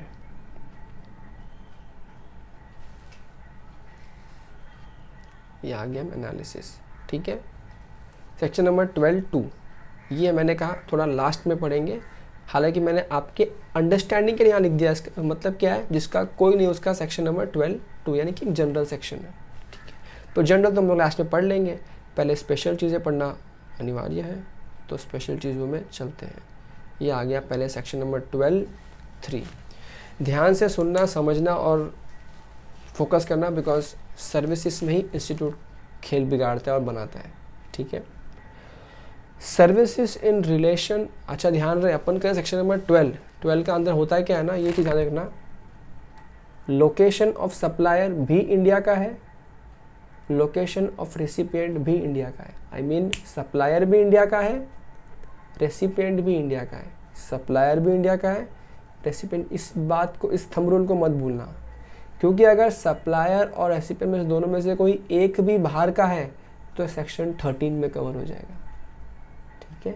तो याद रहे यहाँ पे दोनों आदमी देसी हैं। सर्विसेज हो सकता है इंडिया में, हो सकता है सर्विस बाहर की भी हो, सर्विस कहीं भी हो सकती है, लेकिन रेसिपिएंट और सप्लायर दोनों कहाँ पे लोकेटेड है, इंडिया में लोकेटेड है। ठीक है, सेक्शन नंबर 12 आ गया। Service in relation to an immovable property और लॉजिंग और accommodation in a hotel, boat, vessel etcetera. कोई इमूवेबल प्रॉपर्टी है, आप उसको रेंट पे ले रहे हो, सर्विसेज है, अकोमोडेशन के लिए ले रहे हो, सर्विसेज है, होटल है, लॉजिंग कर रहे हो, सर्विसेज है, तो इन सारे केसेस में क्या होगा प्लेस ऑफ सप्लाई। ये देखो यहाँ पे उन्होंने एक्सप्लेन किया, एक एक बार रीड करना, कोई बड़ी बात नहीं है कि क्या होता है सर्विस का मतलब in related to immovable property. तो कई सिंपल है, कोई आर्किटेक्ट अपनी सर्विस दे रहा है इमूवेबल प्रॉपर्टी के लिए, कोई इंटीरियर डिज़ाइनर सर्विस दे रहा है, कोई सर्वेयर सर्विस दे रहा है, इंजीनियर सर्विस दे रहे हैं, कोई होटल सर्विस दे रहा है, गेस्ट हाउस वाले, क्लब वाले, कैंप साइट वाले, होट बोट, कोई रिसेप्शन वगैरह हो रहा है मैरिज वैज का, ये सभी चीज़ें कनेक्टेड है इमूवेबल प्रॉपर्टी की सर्विसेज के लिए। ठीक है, याद रहे आप इमूवेबल प्रॉपर्टी खरीद बेच नहीं कर रहे हैं, इमूवेबल प्रॉपर्टी तो वैसे भी जीएसटी के परव्यू से बाहर है। इमूवेबल प्रॉपर्टी के अकोमोडेशन की यहाँ पे बात कर रहे हैं, उससे रिलेटेड सर्विसेज की यहाँ पे बात कर रहे हैं। तो यहाँ देखो, location of immovable property or the boat or the vessel or where such immovable property or the boat or the vessel is intended to be located is the place of supply। Simple सी कहानी है। For example suppose करो कोई एक hotel है जहाँ पे आपका रहने की इच्छा है, तो वो प्रॉपर्टी कहाँ लोकेटेड है, वही क्या बन जाएगा, प्लेस ऑफ सप्लाई। कोई दिक्कत वाली बात नहीं है। हो सकता है आप किसी शिप में ट्रैवल कर रहे हो सकता है कि आप जैसे आपने आजकल सुना है कि मुंबई से गोवा के लिए क्रूज़ चालू हुआ है। ठीक है, एक क्रूज़ सर्विस चालू हुई है जो काफ़ी हाई फंड और लग्जरी क्रूज़ है मुंबई टू गोवा के लिए। ठीक है, मस्त एकदम, कभी जाना मज़ा आएगा, बहुत धमाकेदार एकदम। ठीक है, सो इन दैट केस अब आपने सर्विसेज ले रहे हो, लेकिन ठीक है चलो इसको यहाँ पे कंटिन्यू करते हैं। तो अब यहाँ पे हो क्या रहा है, अब आपको चेक करना है कि वो सर्विसेज जो आप ले रहे हो उस बोट से कनेक्टेड वो कहाँ पे इंटेंडेड है, वो कहाँ पे बनेगी और कहाँ पे रहेगी, वही क्या बन जाएगा, प्लेस ऑफ सप्लाई बन जाएगा। ठीक है, बड़ी बड़ी पार्टीज होती है क्रूज़ में आजकल। अच्छा, अब यहाँ पे दिक्कत ये की हो सकती है, मेरे इस एग्जाम्पल में क्या हुआ था, हम लोग महाराष्ट्र में थे। कई बार क्या होता है ना, वो क्रूज़ में पार्टी होते होते होते आप 3 स्टेट ट्रैवल कर लेते हो। अभी बोलो क्या करोगे प्लेस ऑफ सप्लाई। कभी कभी ऐसा होता है कि कोई होटल ऐसा है जो महाराष्ट्र और गुजरात के बॉर्डर पे है, तो वो होटल इतना बड़ा इतना ग्रैंड है कि उसका आधा पार्ट महाराष्ट्र में है, आधा पार्ट गुजरात में है। अब वहाँ पे आप रहने को गए, 4 दिन उधर रह के आए, क्या प्लेस ऑफ सप्लाई क्या महाराष्ट्र या गुजरात। और सपोज आप एमपी से आए हो, क्या करोगे प्लेस ऑफ सप्लाई, है ना। क्योंकि प्रोविजन ने क्या बोल दिया, इमूवेबल प्रॉपर्टी या वेसल या बोट जहाँ पे भी लोकेट करने वाले हैं अल्टीमेटली वही क्या बन जाएगा, प्लेस ऑफ सप्लाई। ये तो 3 स्टेट में लोकेटेड है, क्या करोगे, है ना। हाँ ना, दुविधा है ना, दुविधा। ये दुविधा का समाधान थोड़ी देर में आएगा। ठीक है, ये बताएंगे अपन, आपको इसके लेकर रूल्स दिए हैं प्रोविजंस में कि आपको इस केस में किस तरह से डिवाइड करना है। अच्छा, एक चीज़ यहाँ ध्यान देना, ये मैंने इंपॉर्टेंट मार्क भी किया है यहाँ पे। If the immovable property, boat या vessel is located outside India, देखो अभी तक थंब रूल क्या था, जहाँ प्रॉपर्टी लोकेटेड वही क्या बन जाएगा, प्लेस ऑफ सप्लाई। लेकिन अगर वो इमूवेबल प्रॉपर्टी कहाँ पे है, देश के बाहर, उस केस में जनरल रूल काम नहीं करेगा। वहाँ पे क्या बोल दिया एक्ट ने, वहाँ पे एक्ट ने बोल दिया, वैसे केस में the location of recipient of the services is the place of supply. अब आप ये सोच सकते हो इसमें मतलब बाहर वाला देश नहीं, पूरे सेक्शन में कॉमन चीज़ क्या था, सप्लायर भी इंडिया का, रेसिपिएंट भी इंडिया का। देखो let me take an example to avoid confusion. ये है मिस्टर ए और ये है मिस्टर बी। ठीक है, अब जो मिस्टर बी है ना, ये मिस्टर बी कौन है मालूम है क्या, ये आर्किटेक्ट है। ठीक है, और मिस्टर ए ने क्या किया, मिस्टर ने मिस्टर बी को अप्रोच किया, बी को क्या बोला कि ना वहाँ पे यूएसए में हमको एक प्रॉपर्टी बनानी है, तो हमको उसका नक्शा बना के दे। ठीक है, ध्यान से देखना, ये भी हिंदुस्तान का है, ये भी हिंदुस्तान का है, लेकिन प्रॉपर्टी कहाँ लोकेटेड होने वाली है, बाहर। तो क्या बोला इस सेक्शन ने, भाई हम लोग जनरली क्या मानते हैं कि प्रॉपर्टी कहाँ है, वही प्लेस ऑफ सप्लाई। ये प्रॉपर्टी हिंदुस्तान में नहीं है, लेकिन सप्लायर रिसिपिएंट हिंदुस्तान में ही है। तो क्या बोला, रिसिपिएंट तू कहाँ का है, वही क्या बन जाएगा, प्लेस ऑफ सप्लाई। समझ में आती है बात। अच्छा सर, ऑल्टरनेटिवली मिस्टर ए या मिस्टर बी तो इनमें से एक समझो यूएस का ही होता, तो क्या होता है place of supply, section number 13 बताएगा। ठीक है, ये इस पॉइंट पे इंस्टीट्यूट बहुत बार मारता है, बहुत बार बजाता है इंस्टीट्यूट्स के अंदर। ठीक है, क्योंकि बच्चे इमीडिएटली क्या सोचते हैं, प्रॉपर्टी बाहर का है, और सेक्शन में क्या सीखा है, the place of property located. अरे सेक्शन में ये भी लिखा है कि प्रॉपर्टी कहीं लोकेटेड है वो बाहर है, और रिसिपिएंट सप्लायर दोनों इंडिया के हैं। तो तेल लेने क्या है हमारा रूल, हम रूल चेंज कर देंगे। रिसिपिएंट का प्लेस कौन सा, वो क्या बन गया, प्लेस ऑफ सप्लाई, आ वसूली दे। ठीक है, तो ये एग्जाम्पल ज़रूरी था इसको समझाने के लिए।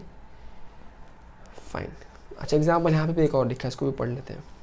Mister X a consulting engineer based in Mumbai Maharashtra renders professional services in respect of an immovable property of mister Y Bangalore located in Australia. Property Australia में है, लेकिन रिसिपिएंट कौन है सर्विस का, मिस्टर वाई।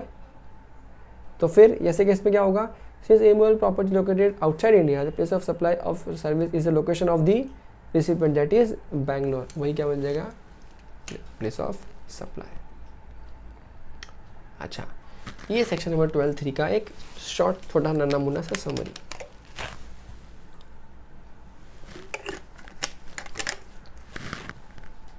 अभी देखो बुक इतनी शानदार है आपकी, इतना आपका पढ़ाने के बाद में एक शॉर्ट समरी दे दिया ताकि बच्चा कहीं जो खो गया हो फिर वापस लौट के आ जाए। सिंपल है, नेचर ऑफ सप्लाई क्या है, supply of relating to immovable property या फिर लॉजिंग या अकोमोडेशन, होटल जो भी सब कुछ। अगर प्रॉपर्टी इंडिया में है तो प्रॉपर्टी का एड्रेस, प्रॉपर्टी बाहर है तो रिसिपिएंट का लोकेशन, सिंपल एंड सॉर्टेड। अच्छा, ये अब जब मैं बात कर रहा था इमूवेबल प्रॉपर्टी या बोट या वेसल इन मोर देन वन स्टेट और यूनियन टेरिटरी लोकेटेड है, तो क्या करने का, देखो यहाँ पे लिखा है, अभी मस्त मैंने मार्क भी किया। Sometimes immovable property may extend to more than one location. For example, a railway line, a national highway, or a bridge, or a river may originate in one state and end in the other state, or a houseboat stay may traverse more than one state. ऐसे case में क्या करना है, place of supply. ऐसे case में हमको बताया गया है रूल 4। रूल 4 आपको बताने का ट्राई करता है कि ऐसे केस में हम लोग क्या लेंगे, प्लेस ऑफ सप्लाई। अच्छा, ये रूल 4 देख के और ये बहुत सारे स्टेट देख के कोई घबराने वाली बात नहीं है, कॉमन सेंस के बेसिस पे बंटवारा होगा, कॉमन सेंस के बेसिस पे बंटवारा होगा। यहाँ पे देखो, service provided by way of lodging, accommodation, hotel है, इन है, होटल मतलब इन गेस्ट हाउस एक्सेट्रा जो भी है, या उससे कनेक्टेड कोई और एंसिलरी सर्विसेज है, located in 2 or more states। तो क्या होगा, number of nights stayed in such property, आप कितने नाइट किस लोकेशन पे रहे, वही क्या बन जाएगा, प्लेस ऑफ सप्लाई बन जाएगा उस पर्टिकुलर पार्ट के लिए। इन शॉर्ट आप नाइट के बेसिस पे डिवाइड कर दोगे। ठीक है, सपोज करो कि आप किसी होटल में हो जो 2 स्टेट में लोकेटेड है, तो आपको चेक करना है कितने नाइट्स आपने किए महाराष्ट्र वाले के उस रूम में, कितने नाइट आपने स्टे किए गुजरात वाले उस रूम में। तो क्या करो, नाइट को रेशियो में डिवाइड कर लो और आपका बिल को डिवाइड कर दो। अच्छा, ये ध्यान देना, ये सब दिक्कत सिर्फ तभी आता है जनरली जब आपके पास बिल में स्पेसिफिकली लिखा नहीं है। मेरी होटल मुंबई और गुजरात दोनों से लिंक्ड है, महाराष्ट्र का दोनों से लिंक्ड है, दोनों में आधी आधी लोकेटेड है। अगर मैं बिल पे लिख दूँ ना पहले से कि आपका गुजरात वाले जो मेरा होटल का पार्ट है उसका इतना, महाराष्ट्र का इतना, तब तो कोई दिक्कत नहीं है, तब तो सॉर्टेड है ऑलरेडी, वो बिल सॉर्टेड है पहले से। लेकिन दिक्कत कहाँ पे आती है, सिर्फ जहाँ पे वो अलोकेटेड नहीं है। ठीक है, तो हम नाइट स्पेस में डिवाइड करते हैं जनरली, कभी इनके ऊपर कोई सम नहीं बनते, आपके एमसीक्यू में ऐसी बजाता है तो आपको पता होना चाहिए, दैट्स इट। नेक्स्ट क्या है, और कोई भी services provided in relation to immovable property including service by way of accommodation, या फिर कोई रिसेप्शन रख रहे हो, कोई मैरिज रख रहे हो, कोई कुछ भी चीज़ें कर रहे हो, वो 2 स्टेट में लोकेटेड है। वो जो ऊपर वाली सर्विस थी ना, उसके अलावा कोई भी और सर्विस जो कनेक्टेड है इमूवेबल प्रॉपर्टी से, इन सब चीज़ों से, तो क्या होगा, area of immovable property lying in each state, वही क्या बन जाएगा, उस पर्टिकुलर स्टेट का प्लेस ऑफ सप्लाई बन जाएगा। देखो ऐसे सिंपल सी कहानी कि सपोज़ करो आपका मन हो गया कि मेरे को तो डेस्टिनेशन वेडिंग करनी है, हो सकता है आपका हो गया मन, अब आप गए करने के लिए, तो राजस्थान और हरियाणा के बॉर्डर पे एक बहुत बड़ा विशाल होटल है, सपोज़ करो ऐसा होटल है, ठीक है। अब आपने वहाँ पे बुक कर दिया। अब गेस्ट का तो क्या है, गेस्ट डोल रहे हैं, कभी राजस्थान वाले पार्ट में और कभी दूसरे वाले पार्ट में। अब वहाँ पे जो गेस्ट आए, क्या वो नाइट के हिसाब से आए, क्या हम 4 नाइट के लिए आए, वो क्या बुक कर गया तुम्हारा फ्लैट, क्या वो तुम्हारी शादी के लिए आए हैं, शादी का फंक्शन 3 दिन का, 3 दिन में ख़त्म हो जाएगा। ऐसे केस में क्या होगा प्लेस ऑफ सप्लाई? तो सिंपल सी फंडा है, कितना स्क्वायर फीट, कितना एरिया, कितना स्क्वायर मीटर राजस्थान में और कितना एरिया हरियाणा में, दूसरे स्टेट में या दिल्ली में, जिसमें भी वो लोकेटेड है, वो दोनों का एरिया के हिसाब से डिवाइड कर लो और बिल को रेशियो में डिवाइड कर दो, वही क्या बन जाएगा, उस अलोकेटेड प्लेस का प्लेस ऑफ सप्लाई। ठीक है, ओके। नेक्स्ट क्या है, services by way of lodging accommodation by house boat. House boat की बात यहाँ पे आ गई, हाउस बोट या फिर वेसल या उसकी सर्विसेज। अच्छा, वेसल कौन है, लार्ज कंटेनर्स जो होते हैं, बड़े बड़े कंटेनर्स, वो। Time spend by boat or vessel in each such state. Simple सी कहानी है, सपोज करो आप यहाँ से चेन्नई जा रहे हो बाय पोर्ट, मतलब क्या बोलते हैं, बाय सीवे। अब वो जिस स्टेट में जहाँ पे रुक रही है वो हाउस बोट, जितने टाइम के लिए रुक रही है, उस रेशियो में डिवाइड कर दो सारे के सारे, कोई बन गया प्लेस ऑफ सप्लाई। ठीक है, मतलब देखो इस बार पुराने सिस्टम में तो वैट में क्या था ना, सरकार बहुत कंफ्यूज थी, हम भी बहुत कंफ्यूज थे, जो मना रहा था हम लोग कर रहे थे। लेकिन अब क्लाइंट्स भी जब कुछ पूछते हैं तो हमको जजमेंट लगाने से अच्छा है हम लोग जब सीधा प्रोविजन पढ़ लेते हैं, तो we are very sure provision में साफ साफ लिख दिया है, और जहाँ दिक्कत था डिपार्टमेंट ने क्लैरिफिकेशन दे दिया है, तो कोई इशू ही नहीं है। ठीक है, ओके। अगेन रिपीट, सबका लोड मत लेना, ये सब चीज़ें सिर्फ और सिर्फ एमसीक्यूज वगैरह में आती है, ऐसा कोई खास क्वेश्चन में टेस्ट हो नहीं सकती है। ओके, इस एग्जाम्पल आप पढ़ना, आपको और क्लैरिटी मिल जाएगी। नेक्स्ट क्या है, restaurant and catering services, personal grooming, fitness, beauty and health services. ठीक है, अब ये क्या चीज़ है, आपको रेस्टोरेंट की सर्विसेज है या केटरिंग है या ग्रूमिंग, मतलब क्या, वो जो लड़कियां पार्लर वार्लर जाती है वो सब चीज़ें करती है, जो बकवास फालतू की करती है वो, या कोई है जो जिम वगैरह यूज़ करते हैं फिटनेस वगैरह के लिए, योगा सेंटर वगैरह होते हैं, वो सब चीज़ें यहाँ पे कवर हो जाती है, हेल्थ सर्विस वगैरह भी इसमें आ जाती है। तो ऐसे केस प्लेस ऑफ सप्लाई क्या होगा, location where such services are actually perform. Simple सी कहानी है ना। अब सपोज करो आपको ऑपरेशन करवाना है किसी चीज़ का, will you ask your doctor come my home, please do the needful, please take the need and do the needful? ऐसा पॉसिबल है क्या? Not possible. तो आप ही जाओगे ना हॉस्पिटल, तो काम सारा कहाँ हो रहा है, आपका तिरछे तिरछे कहाँ उड़ रहे हैं, सब हॉस्पिटल में उड़ रहे हैं, तो वही क्या बन गया, प्लेस ऑफ सप्लाई। अच्छा, सपोज आप बाल काटने की इच्छा है, आप पार्लर चले गए, अपने बाल कटवाए, बाल कहाँ कटवाए, पार्लर में, तो वही क्या बन जाएगा, प्लेस ऑफ सप्लाई। लेकिन आपकी शादी थी, आप उठा के पार्लर वाले को यहाँ से गाँव ले गए, अब उसने बाल किधर काटे, उधर गांव में, तो वो गांव क्या बन गया, प्लेस ऑफ सप्लाई। ठीक है, एकदम क्लैरिटी सब मैंने बता दिया। ये तो मस्त मस्त फोटो दी है यहाँ पे, जो खाने की फोटो भी दी है, भूख भी लगी देखने में को तो अभी। ठीक है, तो ये खाना, ये आपका कुछ तो है, कुछ तो लड़की लोग का ही पता नहीं क्या है, ये रेस्टोरेंट दिख रहा है मुझे, जिम दिख रहा है। ठीक है,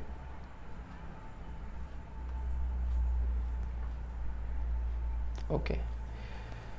नेक्स्ट क्या है, training and performance appraisal services.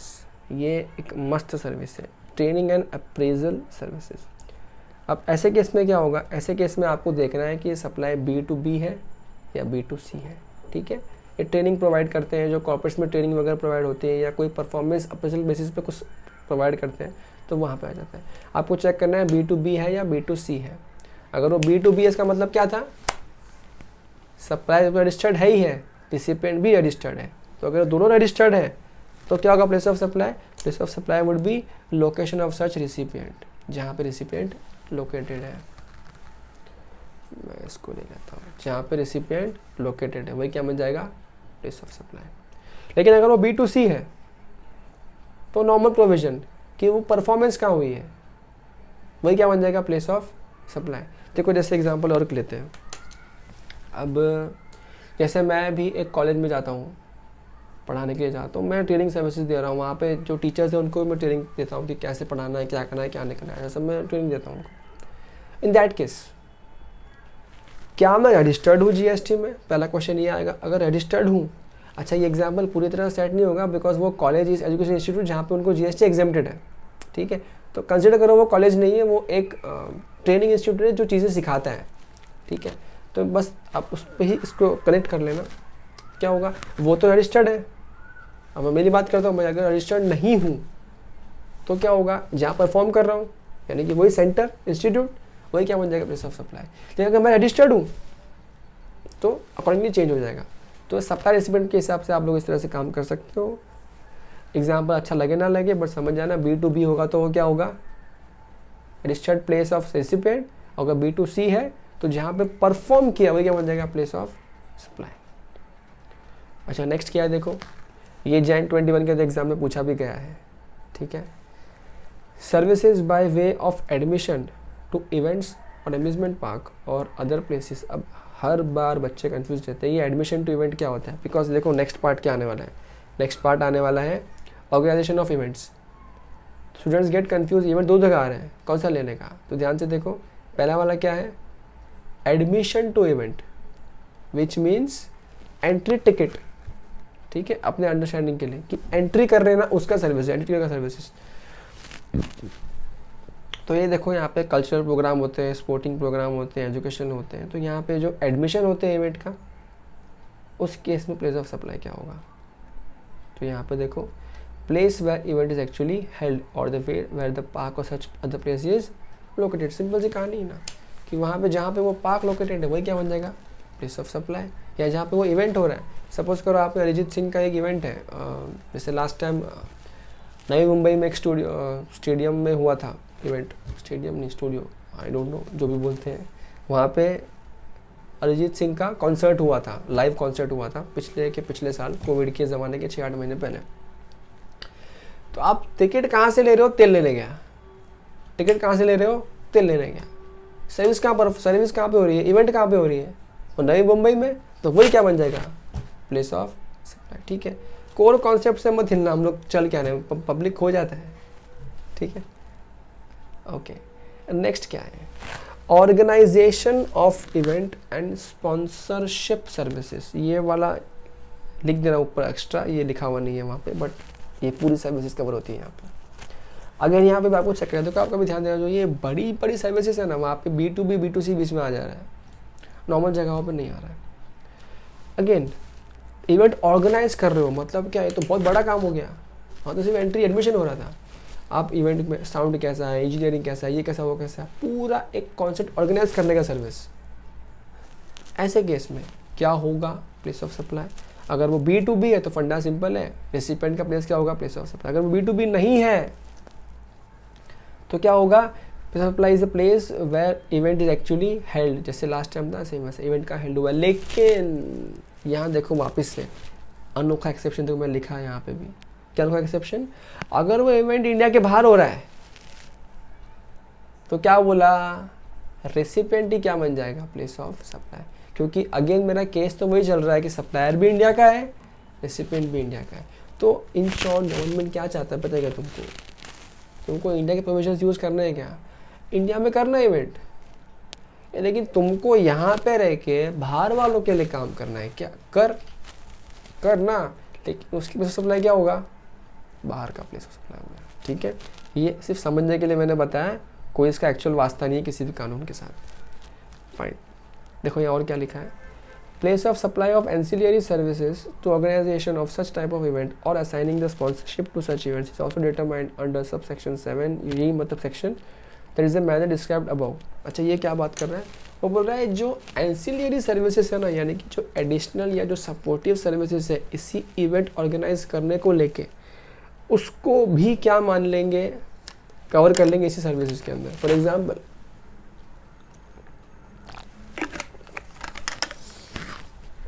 मैंने लिखा हुआ भी है, यू कैन सी, नीचे में लिखा है गंदी सी राइटिंग में, provision of sound engineering for an artistic event is a prerequisite for staging of event and should be considered as ancillary services. ठीक है, आप ये नहीं बोल सकते कि इवेंट ऑर्गेनाइज कर रहे हो, ये इंजीनियरिंग का साउंड वाला काम थोड़ी इसमें आएगा। नहीं, इवेंट में सारे काम आते हैं, तो वो सारे काम मिला के वो इवेंट का सर्विस बनेगा। ठीक है, अभी देखो हमेशा की तरह जहाँ सेक्शन बड़ा होता है इंस्टीट्यूट गिव्स यू समरी। अब समरी तो मैं तुमको पढ़ा ही चुका हूँ, समरी तो खुद पढ़ लो कम से कम।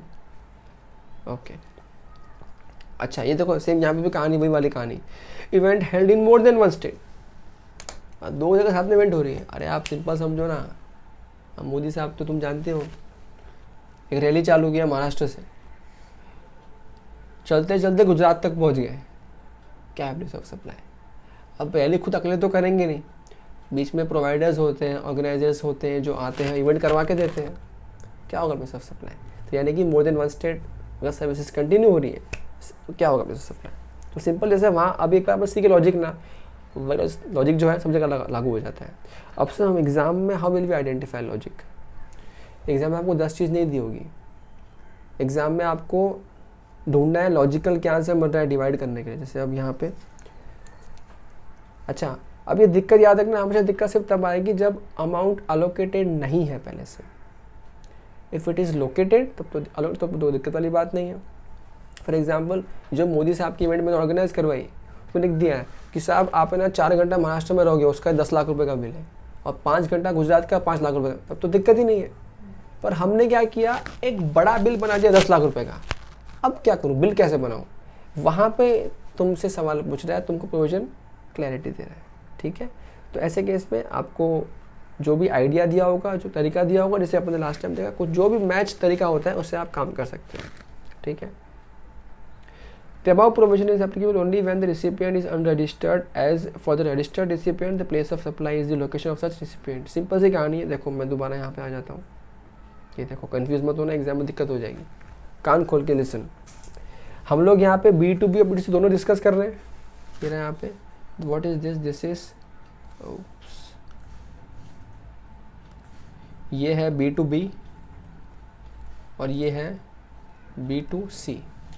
तो जब B2B अगर रेसिपिएंट रजिस्टर्ड है तब तो कोई क्वेश्चन ही नहीं है कि इवेंट हो कहाँ रहा है, तो फ़र्क ही क्या पड़ता है कि 2 स्टेट हो 10 स्टेट हो, फ़र्क ही नहीं पड़ता।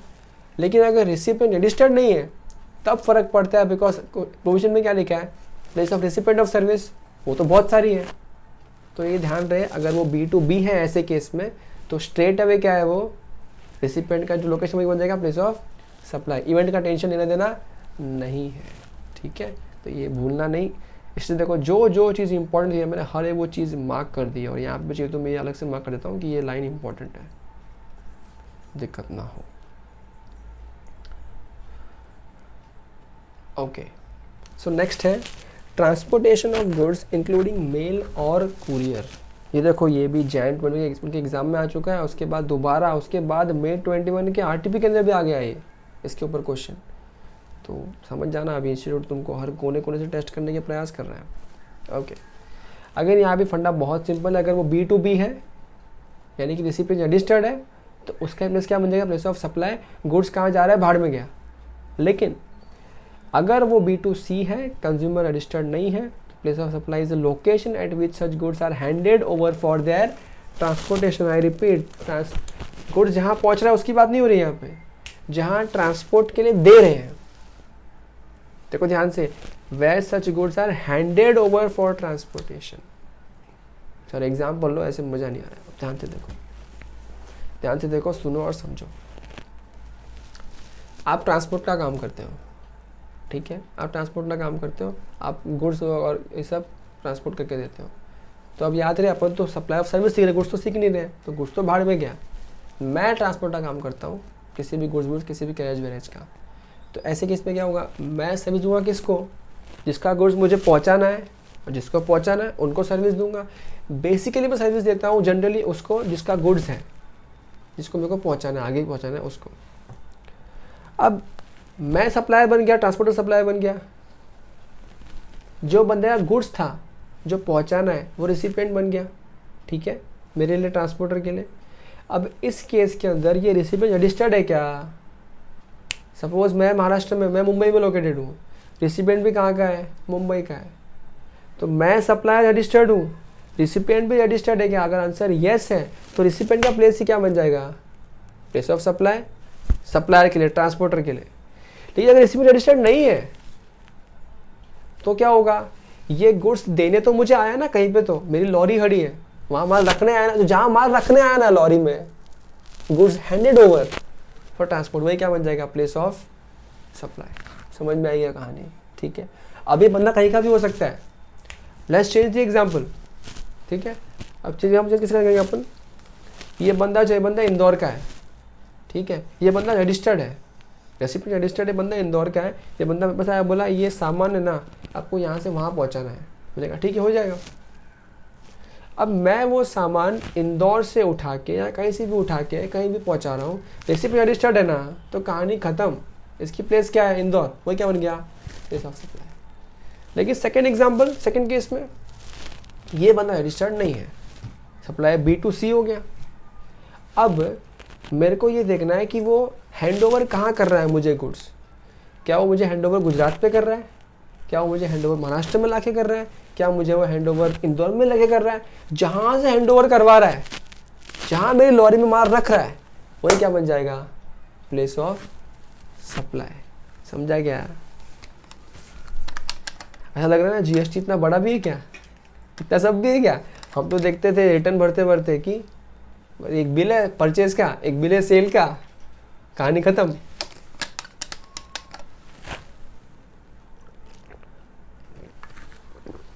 अभी सर्विस वाले क्लाइंट से इतना पाला नहीं पड़ा मैडम आपका, सर्विस में ये सब झोल होते हैं। गुड्स में देखा, गुड्स कितना फास्ट खत्म हो गया गुड्स।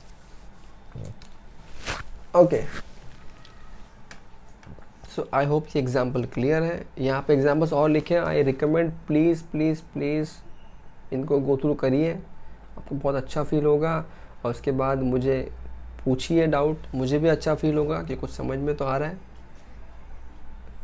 ओके, नहीं समझ में आया तो वो भी कमेंट कीजिए कि क्या समझ में नहीं आ रहा है। I can make a short video, 1 minute का वीडियो, 30 सेकंड का video for clarification and all those things. Okay, next क्या है, देखो ऊपर क्या था, ट्रांसपोर्टेशन ऑफ गुड्स।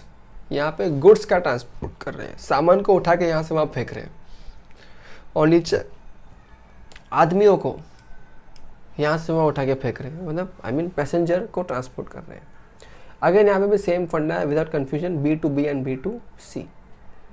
जिसको सर्विस दे, अच्छा ये सर्विस कौन देगा ट्रांसपोर्टर का, ये तो रेलवे देगा, तो कोई तो देगा सर्विस, जो भी सर्विस देगा।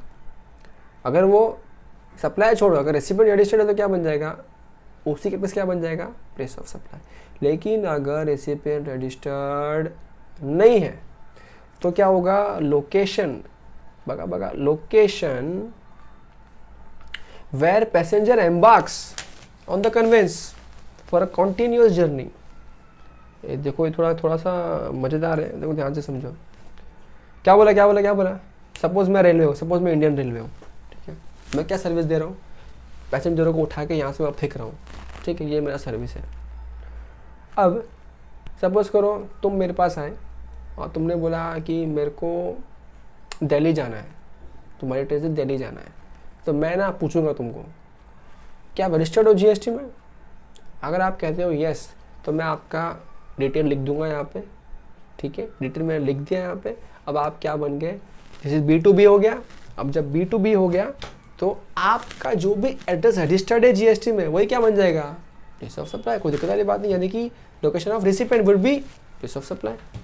लेकिन मैं बोला आप रजिस्टर्ड हो गया, तो आपने बोला अरे सर मैं तो स्टूडेंट हूँ, किधर बिजनेस करती हूँ, आई एम नॉट रजिस्टर्ड। तो अब मुझे तो बिल बनाना ही ना, मैं तो रेलवे हूँ, तो मैं रेलवे कैसे बिल बनाएगा, क्या लेगा प्लेस ऑफ सप्लाई। अब ट्रेन तो यहाँ से दिल्ली जा रहा है, तो मैं दिल्ली लूँ, रास्ते के स्टेट्स लूँ कि मुंबई लूँ, दिक्कत हो गई। तो क्या बोल दिया, पैसेंजर एम्बार्क्स, मतलब पैसेंजर को कहाँ से उठाया, वही क्या बन जाएगा, प्लेस ऑफ सप्लाई। अच्छा, नेक्स्ट क्या लिखा है, कंटिन्यूस जर्नी।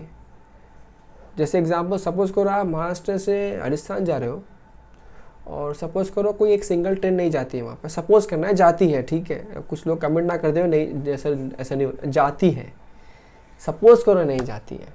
तो मैंने टिकट क्या निकाला, मुंबई टू राजस्थान। मुझे टिकट है ना 2 पार्ट में मिला, मतलब दो हिसाब से मिला। टिकट में लिखा है कि मुंबई से गुजरात आपको ये ट्रेन से जाना है और उसी के आधे घंटे के गैप में you will get another train जो गुजरात से राजस्थान लेके जाएगा। तो कहना है इससे मेरा टिकट तो कंटिन्यूस जर्नी का टिकट है। तो अब तो मैं दो जगह से चढ़ रहा हूँ, गुजरात से भी चढ़ रहा हूँ और मुंबई से भी चढ़ रहा हूँ, क्योंकि ट्रेन तो चेंज हो रही है। तो ऐसे में क्या होगा पैसा सप्लाई? तो यहाँ पे सेक्शन ने साफ साफ बोल दिया, आप जहाँ से भी पहली बार चढ़े ना फॉर कंटिन्यूस जर्नी, आप 10 बार उतरो बीच में, पहली बार जहाँ से चढ़े ना कंटिन्यूस जर्नी के लिए, वही क्या बन जाएगा? Place of supply. समझ में आ रहा है? मजा आ रहा है जीवन में? Okay, and I hope what do you mean by continuous journey, इसका मतलब आपको पता है। मैंने हालांकि समझाने का ट्राई किया, अगर नहीं याद आ रहा है तो ऊपर डेफिनेशन जो थी ना लिस्ट पूरी, वहाँ पे लिखा था, एक बार रीड कर लेना मन करे तो। बाकी तो इतना कोई लोड वाली बात नहीं है, सिंपल एंड सॉर्टेड है। ओके, उसके बाद क्या है? अच्छा ये देखो, ये इंपॉर्टेंट पॉइंट मैंने यहाँ पे मार्क किया है। The return journey is treated as a separate journey even if the tickets for the onward and return journey are issued at the same time। जैसे एग्जांपल लेते हैं हम लोग, मुंबई दिल्ली कंटिन्यू करते हैं, ठीक है। मुंबई दिल्ली में क्या हुआ? सपोज रिसिपेंट रजिस्टर्ड नहीं था, मैंने क्या बोला? पैसेंजर एम्बार्क किया, वही बन जाएगा प्लेस ऑफ सप्लाई जहाँ से एम्बार्क किया। तो जो तुम टिकट लेने आए थे मुझसे, तुमने कहा एक मुंबई टू दिल्ली दे दो और 4 दिन बाद का एक टिकट दे दो दिल्ली टू मुंबई। हम लोग ऐसा करते हैं आमतौर पे। We take return tickets also. Return ticket आपने दिल्ली से ली कि यहीं से ले ली? यहीं से ले ली। अब प्रोविजन क्या बोलता है? जहाँ से आपने एम्बार्क किया, तो एम्बार्क किया मतलब यहाँ का चढ़ने का कि वहाँ का चढ़ने का? प्रोविजन क्या बोल दिया? इस प्रोविजन के लिए हम रिटर्न जर्नी को एक सेपरेट जर्नी मानते हैं। कंटिन्यूस तो एक ही जर्नी है, रिटर्न सेपरेट जर्नी है। तो उस टाइम पे देख तुम कहाँ से चढ़े, ठीक है। तो दिल्ली के टाइम वहाँ से चढ़े, तो आने वाले का जो पैसा लिया उसके लिए क्या सप्लाई? वो वहाँ से एम्बार्क किया दिल्ली, और जाने वाले के लिए यहाँ से एम्बार्क किया यानी कि मुंबई, ठीक है। ओके, अच्छा नेक्स्ट है issue of right to passage for future use point of boarding not known at the time of issue of right. कई बार क्या होता है, आपको सिर्फ एक राइट दिया जाता है पैसेज में ट्रैवल करने का, बट आपको पता नहीं होता है कि ट्रैवल एग्जैक्टली कैसे होगा, किस टाइम पे होगा, किस टाइम पे होगा। Again repeat, issue of right to passage for future use point of boarding not known at the time of issue of right. In such case क्या होगा? If the address of the unregistered person is available in the record of the supplier, the location of such unregistered person. In other case, the location of the supplier of services. इसको मैं तुमको समझाना चाहूँगा, एक नीचे example होगा उसके ज़रिए, कहीं मिलेगा। ये रहा, क्या है इसका एग्जाम्पल, इसको भी मैं मार्क कर देता हूँ। Example of issue of right to passage for future use point of boarding not known at the time of issue of right। जब आपको राइट दे रहे हैं, पता नहीं है कि राइट एक्सरसाइज कब होगा। An airline may issue seasonal tickets containing say 10 voucher which could be used for travel between any two locations in the country। कई बार ऐसा होता है, पता है कि आप गए, कोई ऑफर चल रहा है गो एयर का या किसी एयर इंडिया किसी एयरलाइंस का, उन्होंने आपको साथ में 10 वाउचर दे दिए कि आप इस जगह ट्रैवल कर सकते हो, आपको इतना अमाउंट इस तरह से ट्रैवल होगा। तो दे तो दिया, अभी तो पता ही नहीं है कि कहाँ से, क्योंकि उसने क्या बोल दिया, सपोज उसने बोल दिया कि आप मुंबई से ये 5 स्टेट छोड़ के यहाँ तक ट्रैवल कर सकते हो, इस बीच में कहीं भी ट्रैवल कर सकते हो। अब ये कूपन या वाउचर देते वक्त कहाँ पता है कि एम्बार्क कहाँ से करेगा, ये पता ही नहीं है कहाँ से एम्बार्क करेगा। तो ऐसा केस में क्या करेंगे, ठीक है। एग्जाम्पल एक और ले लो। The card issued by New Delhi Metro could be used by a person located in Noida or New Delhi or Faridabad. मेरे को क्या करना है दिल्ली से, अपन मुंबई की बात करते हैं। मेट्रो में ट्रैवल किया अपन ने, कभी क्या किया ना, है ना। आप मुंबई का अगर जब कार्ड बनाते हो मेट्रो का, तो आप उस मेट्रो से you can travel from any station to anywhere. तो अब कार्ड इशू करते हो, किधर पता रेलवे को तुम कहाँ से एम्बार्क करोगे रोज रोज, क्या करोगे, है ना। तो ऐसे केस में प्लेस ऑफ सप्लाई क्या है, तो ये देखो इसी का यहाँ पे आंसर दिया था। हालांकि ये बहुत सॉर्टेड है। अगर जो भी अनरजिस्टर्ड पर्सन उसका अगर एड्रेस लोकेटेड है तो वही क्या बन जाएगा, उसका सप्लाई। अगर वो नहीं है एड्रेस, पता है कई बार आजकल तो लोग प्रूफ वगैरह भी मांगते हैं, एंड इवन जब आप गाँव को टिकट लेते हो तो वो लोग लिखवाते हैं एड्रेस लिख के दो तुम्हारा। There is a reason why they ask you to write your address, because they don't ask you for KYC, they ask only for address, because they want to know where is the resident located actually. What we do at times, हम उस पर इतना ध्यान नहीं देते, short पर लिख के भगा देते हैं। ठीक है, तुमको मालूम पड़ गया तुम B2C हो, कोई दिक्कत वाली बात नहीं है।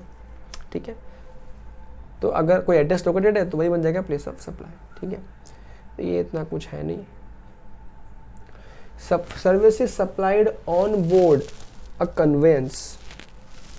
अच्छा, अब ये ऑन बोर्ड अ कन्वेंस क्या है? बहुत सिंपल सी कहानी है कि आपने कई बार ना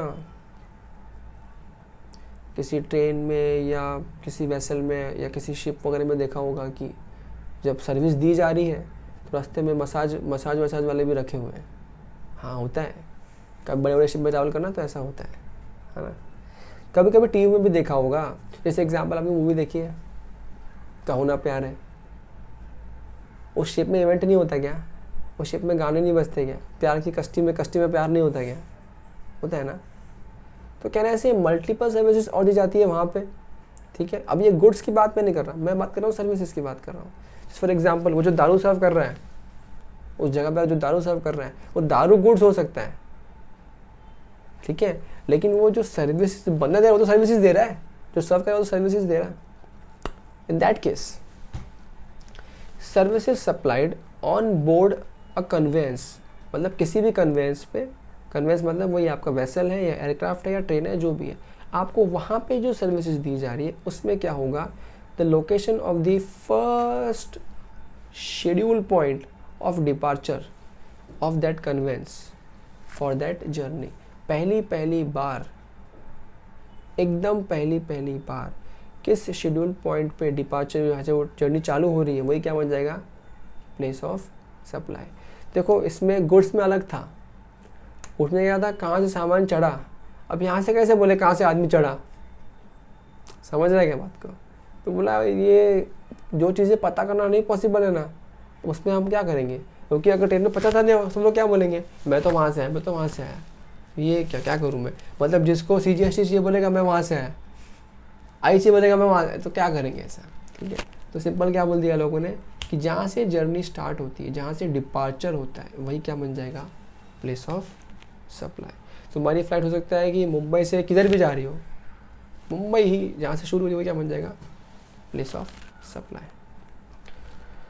ओके, टेलीकम्युनिकेशन सर्विस। अच्छा, इसका तो फंडा और भी सिंपल है और बहुत ही सॉर्टेड है। ठीक है,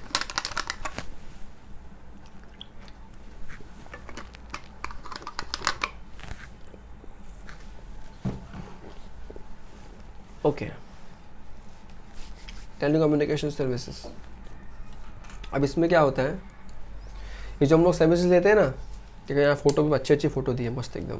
ये देखो अपने पुराने ज़माने का लैंडलाइन, फिर अपना डिश, अपना मोबाइल फ़ोन का अपन करते रिचार्ज करते हैं, रिचार्ज वो, या ऐसे कोई भी सर्विसेज। ठीक है, तो ऐसे वाले केस में हम लोग क्या माने, प्लेस ऑफ सप्लाई। ओके, यहाँ पे देखो कितनी दिक्कतें हैं, कितनी दुविधाएं हैं ऐसी कंपनियों को जो सर्विसेज दे रही है। पहला देखो, जो सप्लाई है, अगर वो सप्लाई किसी फिक्स्ड टेलीकम्युनिकेशन लाइन का है, लीज्ड सर्किट्स का, इंटरनेट लीज्ड सर्किट का है, केबल और डिश एंटीना का है। ठीक है, केबल जो आपका प्रॉपर केबल तो केबल है, या डिश एंटीना है, या पता है घर पे ब्रॉडबैंड होते हैं अपने कनेक्शंस, वो एक ब्रॉडबैंड के जरिए, कनेक्शन के जरिए आते हैं। वो जो भी ऐसा फिक्स्ड कनेक्शन है ना, जो फिक्स्ड एकदम फिक्स्ड है, तो वहाँ तो सिंपल है, जहाँ पे वो लोकेट किया है, जहाँ पे इंस्टॉल किया है। जैसे मेरे घर पे अगर ब्रॉडबैंड है और वाईफाई चल रहा है, तो वो जो मशीन जहाँ पे इंस्टॉल किया है उस बंदे ने, नेट वाले ने, वही क्या बन जाएगा, प्लेस ऑफ सप्लाई। सिंपल है। नेक्स्ट क्या है, पोस्टपेड मोबाइल कनेक्शन। अब मेरे मोबाइल का पोस्टपेड कनेक्शन है, तो सपोज अब एयरटेल वाला सोच रहा है कि मैं क्या प्लेस ऑफ सप्लाई। सिंपल सी कहानी है, जब मैंने पोस्टपेड लिया था तो पोस्टपेड तो मिलता ही नहीं एड्रेस प्रूफ, एड्रेस दिए बिना, क्योंकि बिल कहाँ पे आएगा मेरा। तो यानी कि पोस्टपेड का मतलब उनके पास मेरा एड्रेस है, प्रॉपर एड्रेस। तो जो भी एड्रेस है रिसिपेंट का, वही क्या बन जाएगा, प्लेस ऑफ सप्लाई। तो कुल लिखा है यहाँ पे location of billing address of the recipient. अच्छा, कभी कभी हो सकता है कि वो सप्लायर के पास सर्विसेज एड्रेस नहीं हो, बिलिंग एड्रेस नहीं हो, प्रॉपर एड्रेस नहीं हो, तो उस केस में क्या होगा, जो सप्लायर का एड्रेस है, यानी कि सपोज एयरटेल का एड्रेस है, वही क्या बन जाएगा, प्लेस ऑफ सप्लाई। कब, जब बिलिंग एड्रेस अवेलेबल नहीं होगा। अच्छा, ये आज के ज़माने में पॉसिबल नहीं है, ये पहले पॉसिबल हुआ करता था, जहाँ पे लोग फेक डॉक्यूमेंट्स के ज़रिए बहुत सारे सिम कार्ड लेते थे। अब तो KYC बहुत स्ट्रॉन्ग हो गए हैं और कोई दिक्कत ही नहीं है। अच्छा, नेक्स्ट क्या है, prepaid mobile connection, internet services या DTH services, recharge, coupon, voucher, network etcetera, आप जो भी चीज़ें लेते हो। अब नीचे और कवर किया है, आप कभी कभी रीसेलिंग एजेंट के थ्रू लेते हो, ये तो आजकल ख़त्म हो गया है। कहते पहले हम करते थे ऐसा, किसी एजेंट के पास जाते थे, भाई 10 का रिचार्ज कर दे, भाई 100 का रिचार्ज करते, वो ज़माना ख़त्म हो गया अब, है ना। याद आ रहा है लास्ट में कब किया था ये चीज़, ऐसा एक अलग ही ज़माना था वो, ले 120 का रिचार्ज मार दे, ले 150 का रिचार्ज मार दे, स्पेशल रिचार्ज मारना, टॉक टाइम नहीं चाहिए, स्पेशल रिचार्ज चाहिए। तो वो सब चीज़ें यहाँ पे कवर की इन्होंने, ठीक है। तो वहाँ पे उन्होंने क्या बोल दिया, address of the selling agent या रीसेलर या distributor at the time of supply. Simple सी कहानी है। अब सिंपल सोचो ना, तुम गए किसी एजेंट के 10 रुपये का रिचार्ज मारेंगे, 10 एजेंट के पास 10 का रिचार्ज दे। अब क्या हो, तुमको बोलेगा लाओ तेरा एड्रेस दे, लिखता हूँ बैठ के पूरा एड्रेस, और तुम दोगे उसका एड्रेस, देखा 10 रुपये का रिचार्ज मार रहा है, एड्रेस मांग रहे हैं, हट भिखारी। अरे 10 छोड़ो, 100 भी तुम नहीं दोगे एड्रेस ना, 200 में एड्रेस नहीं दोगे, तुम उसका एड्रेस क्यों दोगे। तो जब नहीं दोगे तो भाई फंडा बहुत सिंपल है, उसका जो दुकान है तुम जहाँ से लिया ना, वो वाउचर, वो रिचार्ज, वही क्या बन गया, प्लेस ऑफ सप्लाई। देखो समझ रहे हो, पूरा एक कॉमन सेंस में चल रहा है, हर जगह कॉमन सेंस है, ये चीज़ पॉसिबल नहीं है, तो फिर ये चीज़ कर लो। और कई लोग इसको रट्टा मारते हैं थंब रूल के हिसाब से, रिसिपेंट का लोकेशन है प्लेस ऑफ सप्लाई, ऐसा नहीं। देखो पॉसिबिलिटी क्या है, उस जगह पे खड़े होके देखो। ओके, नेक्स्ट है services provided by any person to final subscriber. यहाँ पे वाउचर वगैरह कवर हो जाते हैं, यहाँ पे प्रॉपर सिर्फ वो वाउचर, रिचार्ज के वाउचर ही है, तो जहाँ वाउचर बेचे वही है, मतलब बहुत बड़ा पॉइंट रिपीटेशन है।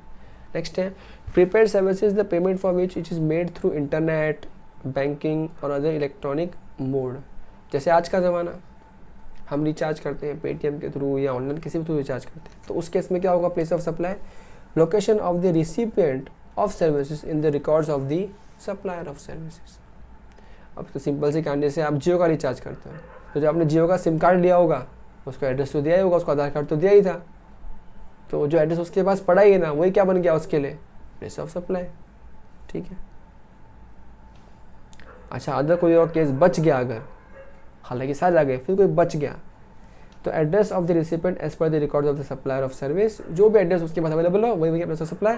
अगर एड्रेस नहीं है तो क्या करेंगे, सप्लायर का दुकान ही क्या बन जाएगा, प्लेस ऑफ सप्लाई। दुकान हो, कंपनी हो, ऑफिस हो, कुछ भी हो, ठीक है। सो अच्छा, अभी देखो यहाँ पे भी जैसे था ना पहले, सेम चीज़ यहाँ पे भी अवेलेबल है। Leased circuit is in more than one state located है, तो उस केस में क्या होगा, प्लेस ऑफ सप्लाई। अब देखो ये ना, ये चलो जैसे यहाँ पे लिखा हुआ है, manner of determining proportionate value of service in the absence of contract और एग्रीमेंट।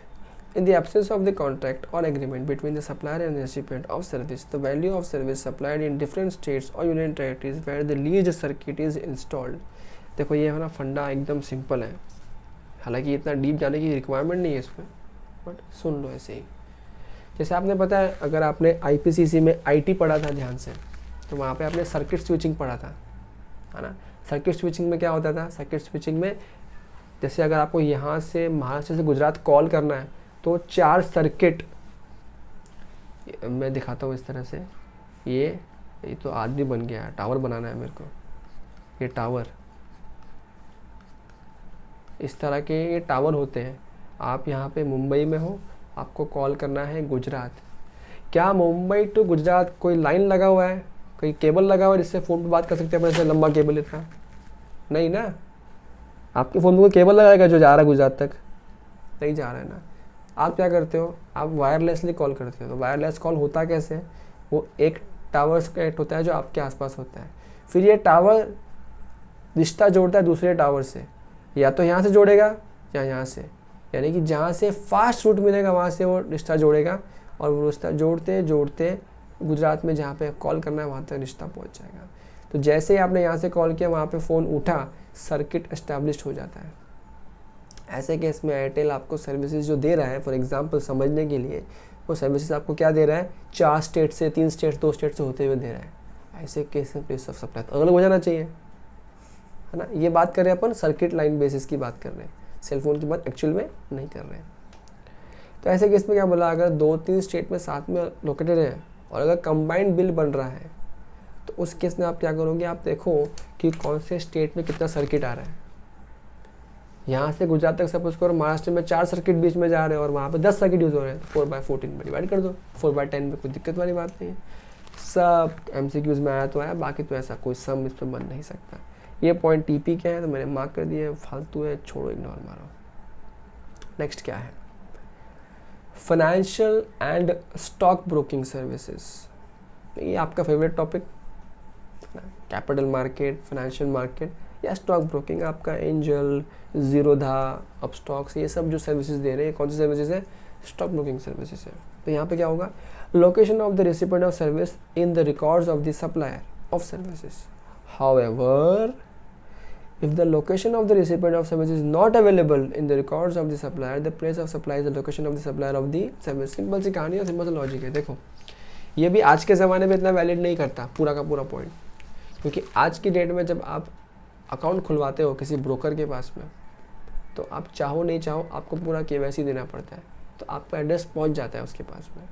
प्रोविजन भी ये कहता है अगर आपका एड्रेस है, यानी कि मैं अगर एंजल ब्रोकिंग, अगर मैं ब्रोकिंग एजेंट हूँ, अगर मेरे पास आपका एड्रेस है तो अब क्या बन जाएगा, प्लेस ऑफ सप्लाई।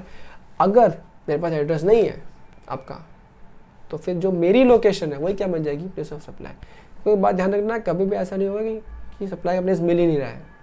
अगर नहीं मिल रहा है ना, तो पूरी बॉल घूम के वापस सप्लायर के पास ही पहुंच जाएगी, क्योंकि अगर जब तक सप्लाई का प्लेस डिसाइड नहीं होगा तब तक टैक्स सरकार को नहीं मिलेगा। सरकार ने प्रोविजन नहीं रखा है टैक्स नहीं लेने का।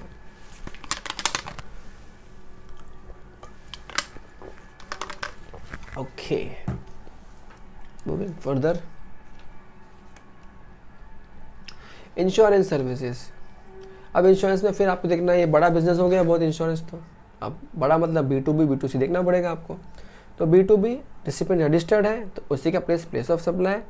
अगर वो रजिस्टर्ड नहीं है तो जो भी रिसिपिएंट का रिकॉर्ड में एड्रेस अवेलेबल है वही क्या बन जाएगा, प्लेस ऑफ सप्लाई। ओह, ये है आई गेस सेकेंड लास्ट या लास्ट प्रोविजन है, और ये मस्त एकदम बड़ा चौड़ा है, अच्छा खासा, ठीक है, पर ठीक है करना तो पड़ेगा ही। ध्यान से देखो, ये पहले बात किससे कर रहा है, एडवर्टीजमेंट, लेकिन कौन सा सर्विस, टू द गवर्नमेंट। मतलब एडवर्टीजमेंट टू गवर्नमेंट अगर नहीं कर रहे हो आप, एडवर्टीजमेंट सर्विसेज दे रहे हो किसी और को, suppose I am giving services to Zomato limited, I am giving services to XYZ limited, जो गवर्नमेंट नहीं है, तो ये सेक्शन एप्लीकेबल नहीं होगा। अगर मैं एडवर्टाइजमेंट एजेंसी वाला हूँ, एडवर्टाइजमेंट की सर्विस देता हूँ, अगर मैं सर्विस सरकार को दे रहा हूँ तो ही इस सेक्शन में घुसना, वरना इसमें मत घुसना। पब्लिक भूल जाता है, खो जाता है और इसी में घुस जाता है, एग्जाम में क्वेश्चन आता है तो। और ऐसे में जब MCQ क्वेश्चन बनता है तो दो मार्क के क्वेश्चन बनते हैं।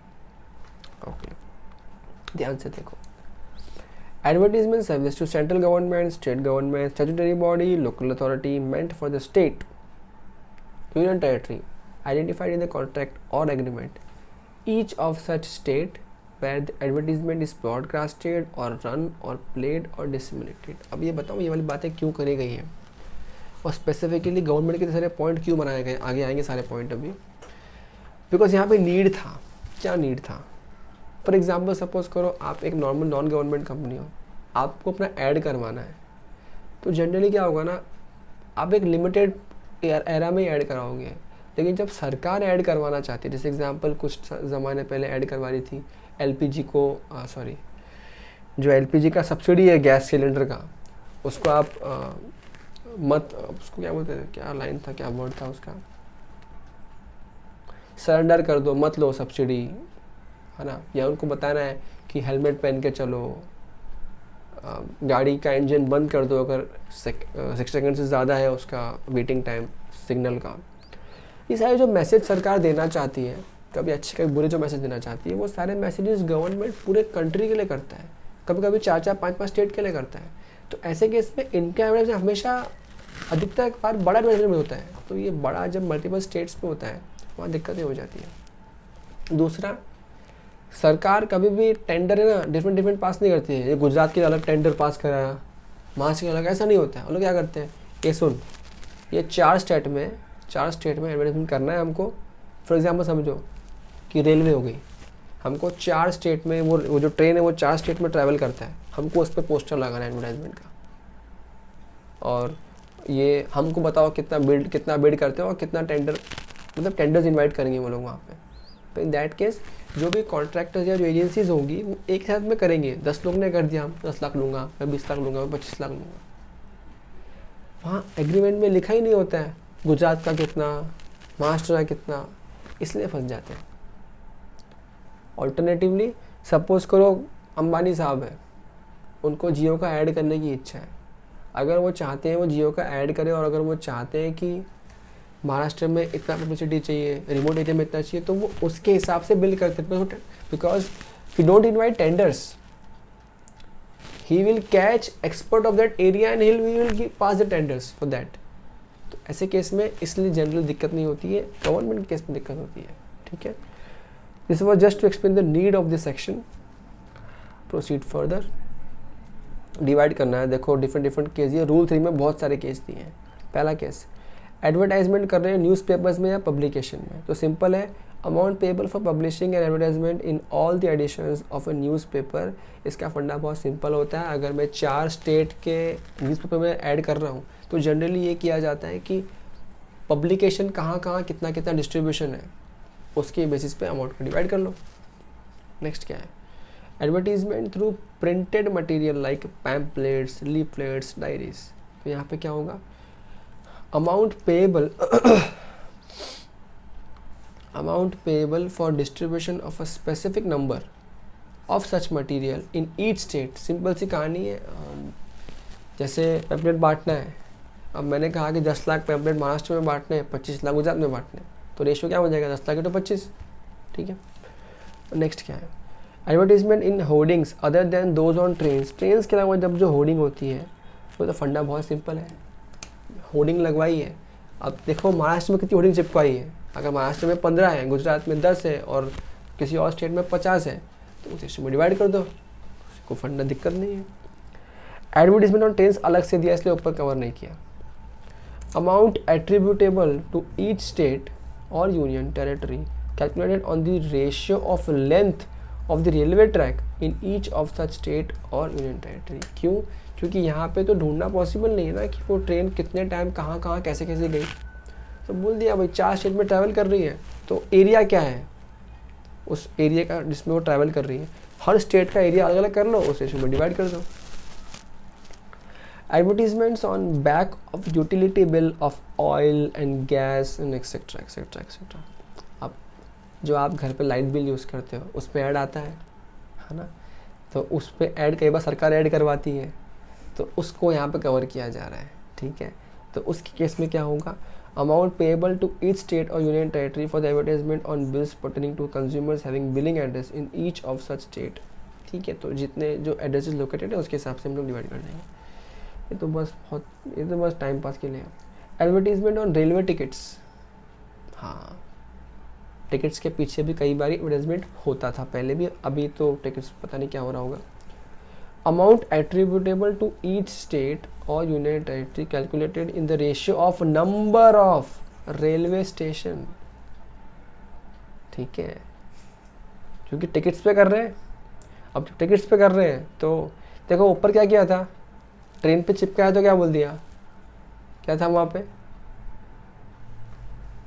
Area size of that particular track, उसमें डिवाइड कर दो।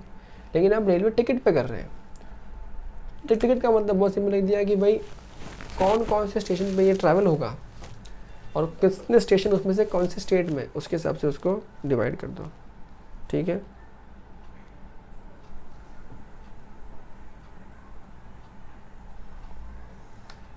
एक second,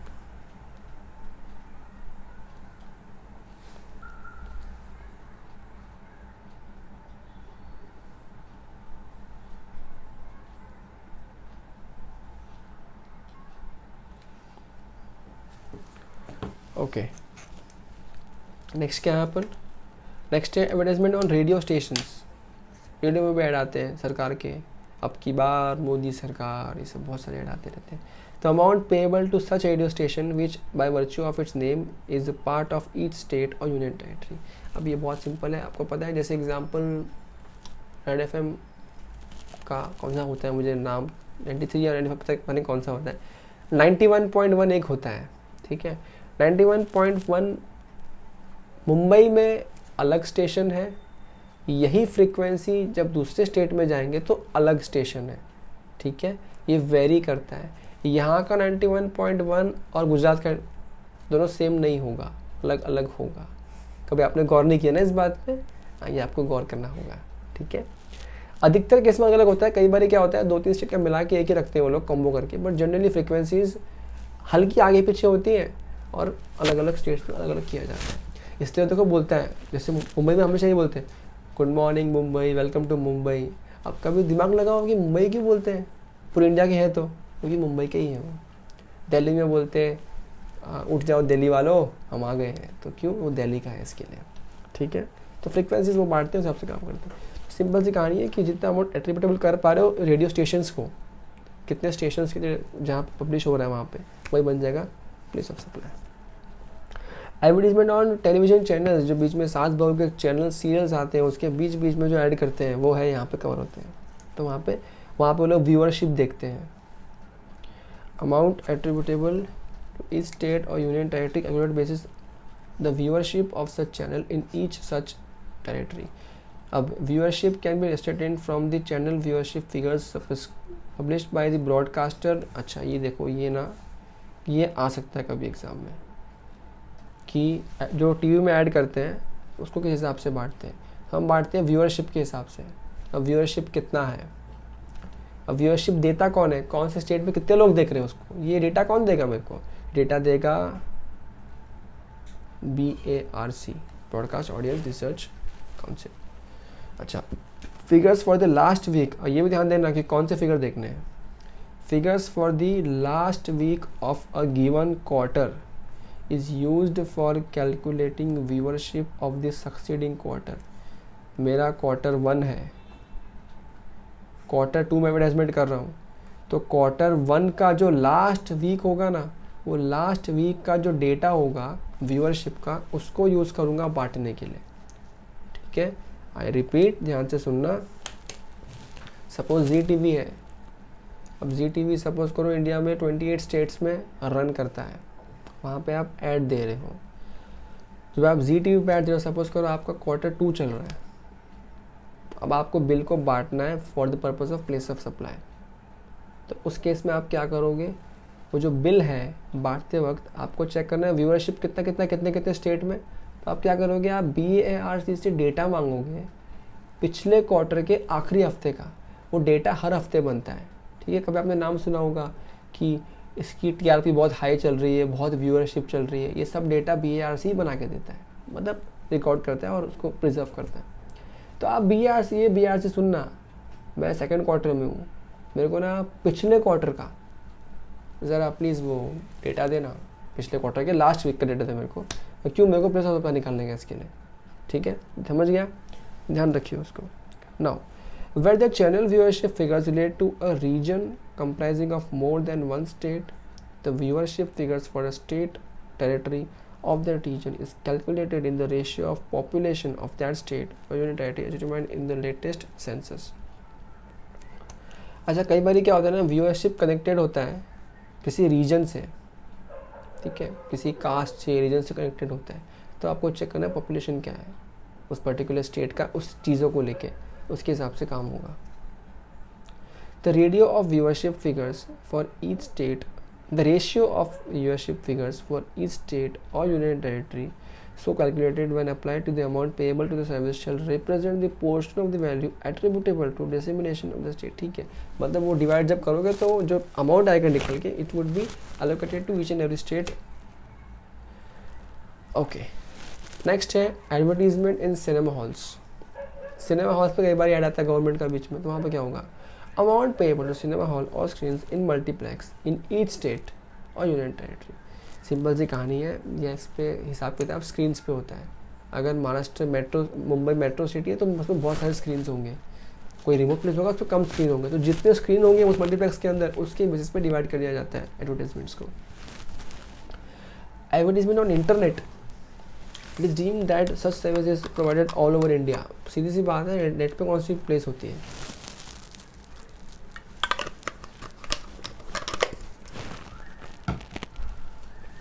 okay, so in that case amount attributable to each state or union territory calculated basis the internet। अच्छा ये भी important है, ये भी important है। in basis the internet subscribers in each of such state or union territory which shall be derived in the following। कैसे हमको करना है? Internet subscribers can be ascertained from the internet subscriber figures published by TRAI। Try से बात करो, figures मांगो। Figures of the last quarter of a given financial year will be used for calculating the number of internet subscriber for the succeeding financial year. ध्यान से देखो मैंने क्या बोला। फाइनेंशियल ईयर सपोज करो 2019-20, अब चल रहा है फाइनेंशियल ईयर 2020-21।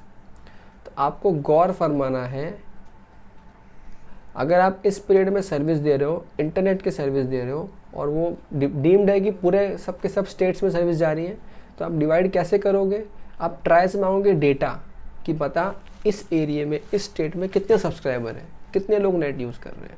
तो वो डेटा कौन सा लोगे? ब्रॉडकास्टर वाले में क्या था? सिर्फ पिछले क्वार्टर के आखिरी हफ्ते का डेटा। यहाँ पे क्या बोल दिया? पिछले साल का आखिरी क्वार्टर का डेटा। ठीक है, ये सब आएगा एग्जाम में, ये इंपॉर्टेंट है। ठीक है, पिछले साल का आखिरी क्वार्टर का डेटा। और वो टीवी वाले में क्या था? पिछले क्वार्टर का अगले हफ्ते का, अगले लास्ट हफ्ते का। Where the internet subscriber figures relate to a region comprising same वाली कहानी, अगर रीजन से कनेक्टेड है तो रीजन के हिसाब से हम लोग रेंज पॉपुलेशन का निकालेंगे, पॉपुलेशन के हिसाब से काम करेंगे। ठीक है, अब SMS के ज़रिए भी ऐड करवाते हैं सरकार, है ना। घर में रहो, बारिश बहुत आ रहा है, हाई टाइड है, डूब जाओगे, मर जाओगे, कोविड चल रहा है, घर में रहो। तो यहाँ पे क्या होगा? टेलीकॉम सब्सक्राइबर देखने हैं टेलीकॉम सर्कल में, जैसे मुंबई एक सर्कल है, महाराष्ट्र अलग एक सर्कल है, आपको हर सर्कल पे देखना है सब्सक्राइबर कितने हैं। फ्रॉम ट्राई से मांगोगे डेटा, ये वाला भी। तो figures for a given quarter will be used for calculating the subscribers for the succeeding quarter. Again ये टीवी वाला ही हो गया कि इस क्वार्टर के लिए मैं क्या करूँगा? पिछले क्वार्टर का डेटा लूँगा। अब यहाँ कोई वीक नहीं होता, ये डेटा क्वार्टरली बनता है, वीकली नहीं बनता। वैसे figures relate to telecom circle of more than one state subscriber, वही सेम वाली कहानी। अगर किसी कोई रीजन है जिसका कनेक्टेड है तो क्या करेंगे रीजन का। अच्छा देखो, इसका और अच्छा एग्जांपल ले सकते हैं अपन। जैसे एग्जांपल हो सकता है, मैं महाराष्ट्र सर्कल की बात कर रहा हूँ।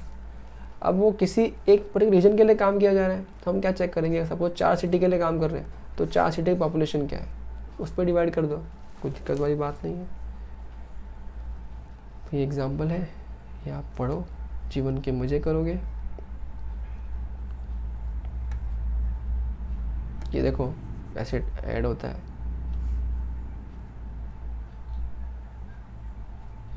ये उजाला देखो, आंटी ऐड कर रही है उजाला। ये सब एग्जाम्पल्स एक बार पढ़ना, बहुत अच्छा फील आएगा जीवन में ना, मज़ा आ जाएगा जीवन का। ये SMS वाला आ गया, बहुत अच्छा बुक बनाया है। अच्छा, so the next thing we have is section number 13, जो बात करेगा विदेशी, मतलब या तो लोकेशन ऑफ सप्लायर या लोकेशन ऑफ रिसिपिएंट, दोनों में से एक क्या होंगे?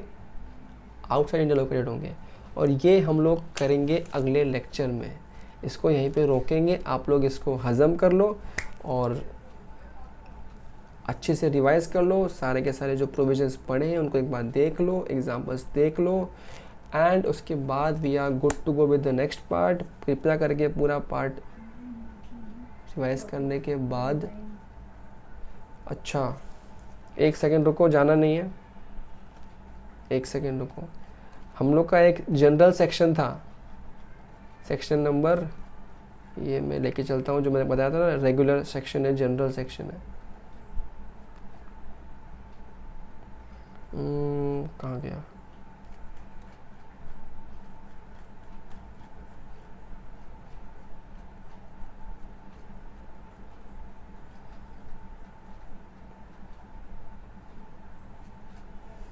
ये आ गया आपका 12(2), जिसका कोई नहीं उसका 12(2). ये इसका फंडा तो बहुत सिंपल है। ये सेक्शन क्या बोलते हैं आपको, अपने 12(3) से लेके 12 सब बचे सब सेक्शन सब कुछ देख लिए अपन ने, वो सब स्पेसिफिक सेक्शंस थे। अगर आपकी दी हुई सर्विस अगर रेसिपिएंट और सप्लायर दोनों इंडिया में है और अगर आप इन किसी भी चीज़ों में फॉल नहीं कर रहे तो आप 12(2) इस्तेमाल करोगे, यानी कि जनरल रूल इस्तेमाल करोगे। जनरल रूल क्या बोलता है, देखो यहाँ पे जनरल रूल ये बोलता है अगर रेसिपिएंट रजिस्टर्ड है, मतलब सिंपल है, अगर वो B2B है, अगर रजिस्टर्ड रेसिपिएंट तो क्या होगा, location of the recipient would be place of supply. अगर रेसिपिएंट रजिस्टर्ड नहीं है, अनरजिस्टर्ड है, यानी कि B2C है, तो क्या बोल दिया, अगर एड्रेस है आपके पास उस बंदे का जो अनरजिस्टर्ड है, वो एड्रेस हो गया प्लेस ऑफ सप्लाई। अगर आपके पास उसका एड्रेस नहीं है तो आप सप्लायर का एड्रेस क्या बन गया, प्लेस ऑफ सप्लाई। तो ये एक जनरल सेक्शन है, इसको कभी भी पहले नहीं पढ़ना होता है, पहले स्पेसिफिक पढ़ लो। स्पेसिफिक पढ़ने के बाद लग रहा है कि कुछ और सर्विस भी माइंड में आ रही होगी, इसमें क्या उसमें क्या, वो सबके लिए क्या करोगे, चुपचाप 12(2) अप्लाई करोगे, ठीक है।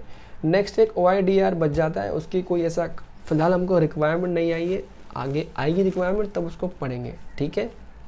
अब फिलहाल आज के लिए इतना बस करेंगे। रिवाइज करो, ऐश करो, जीवन के मज़े करो, कोविड से अपना ध्यान रखो, थर्ड वेव को संभालो, और मिलते हैं ब्रेक के बाद अगले लेक्चर में। तब तक के शुभ रात्रि, शब बखैर, अलविदा।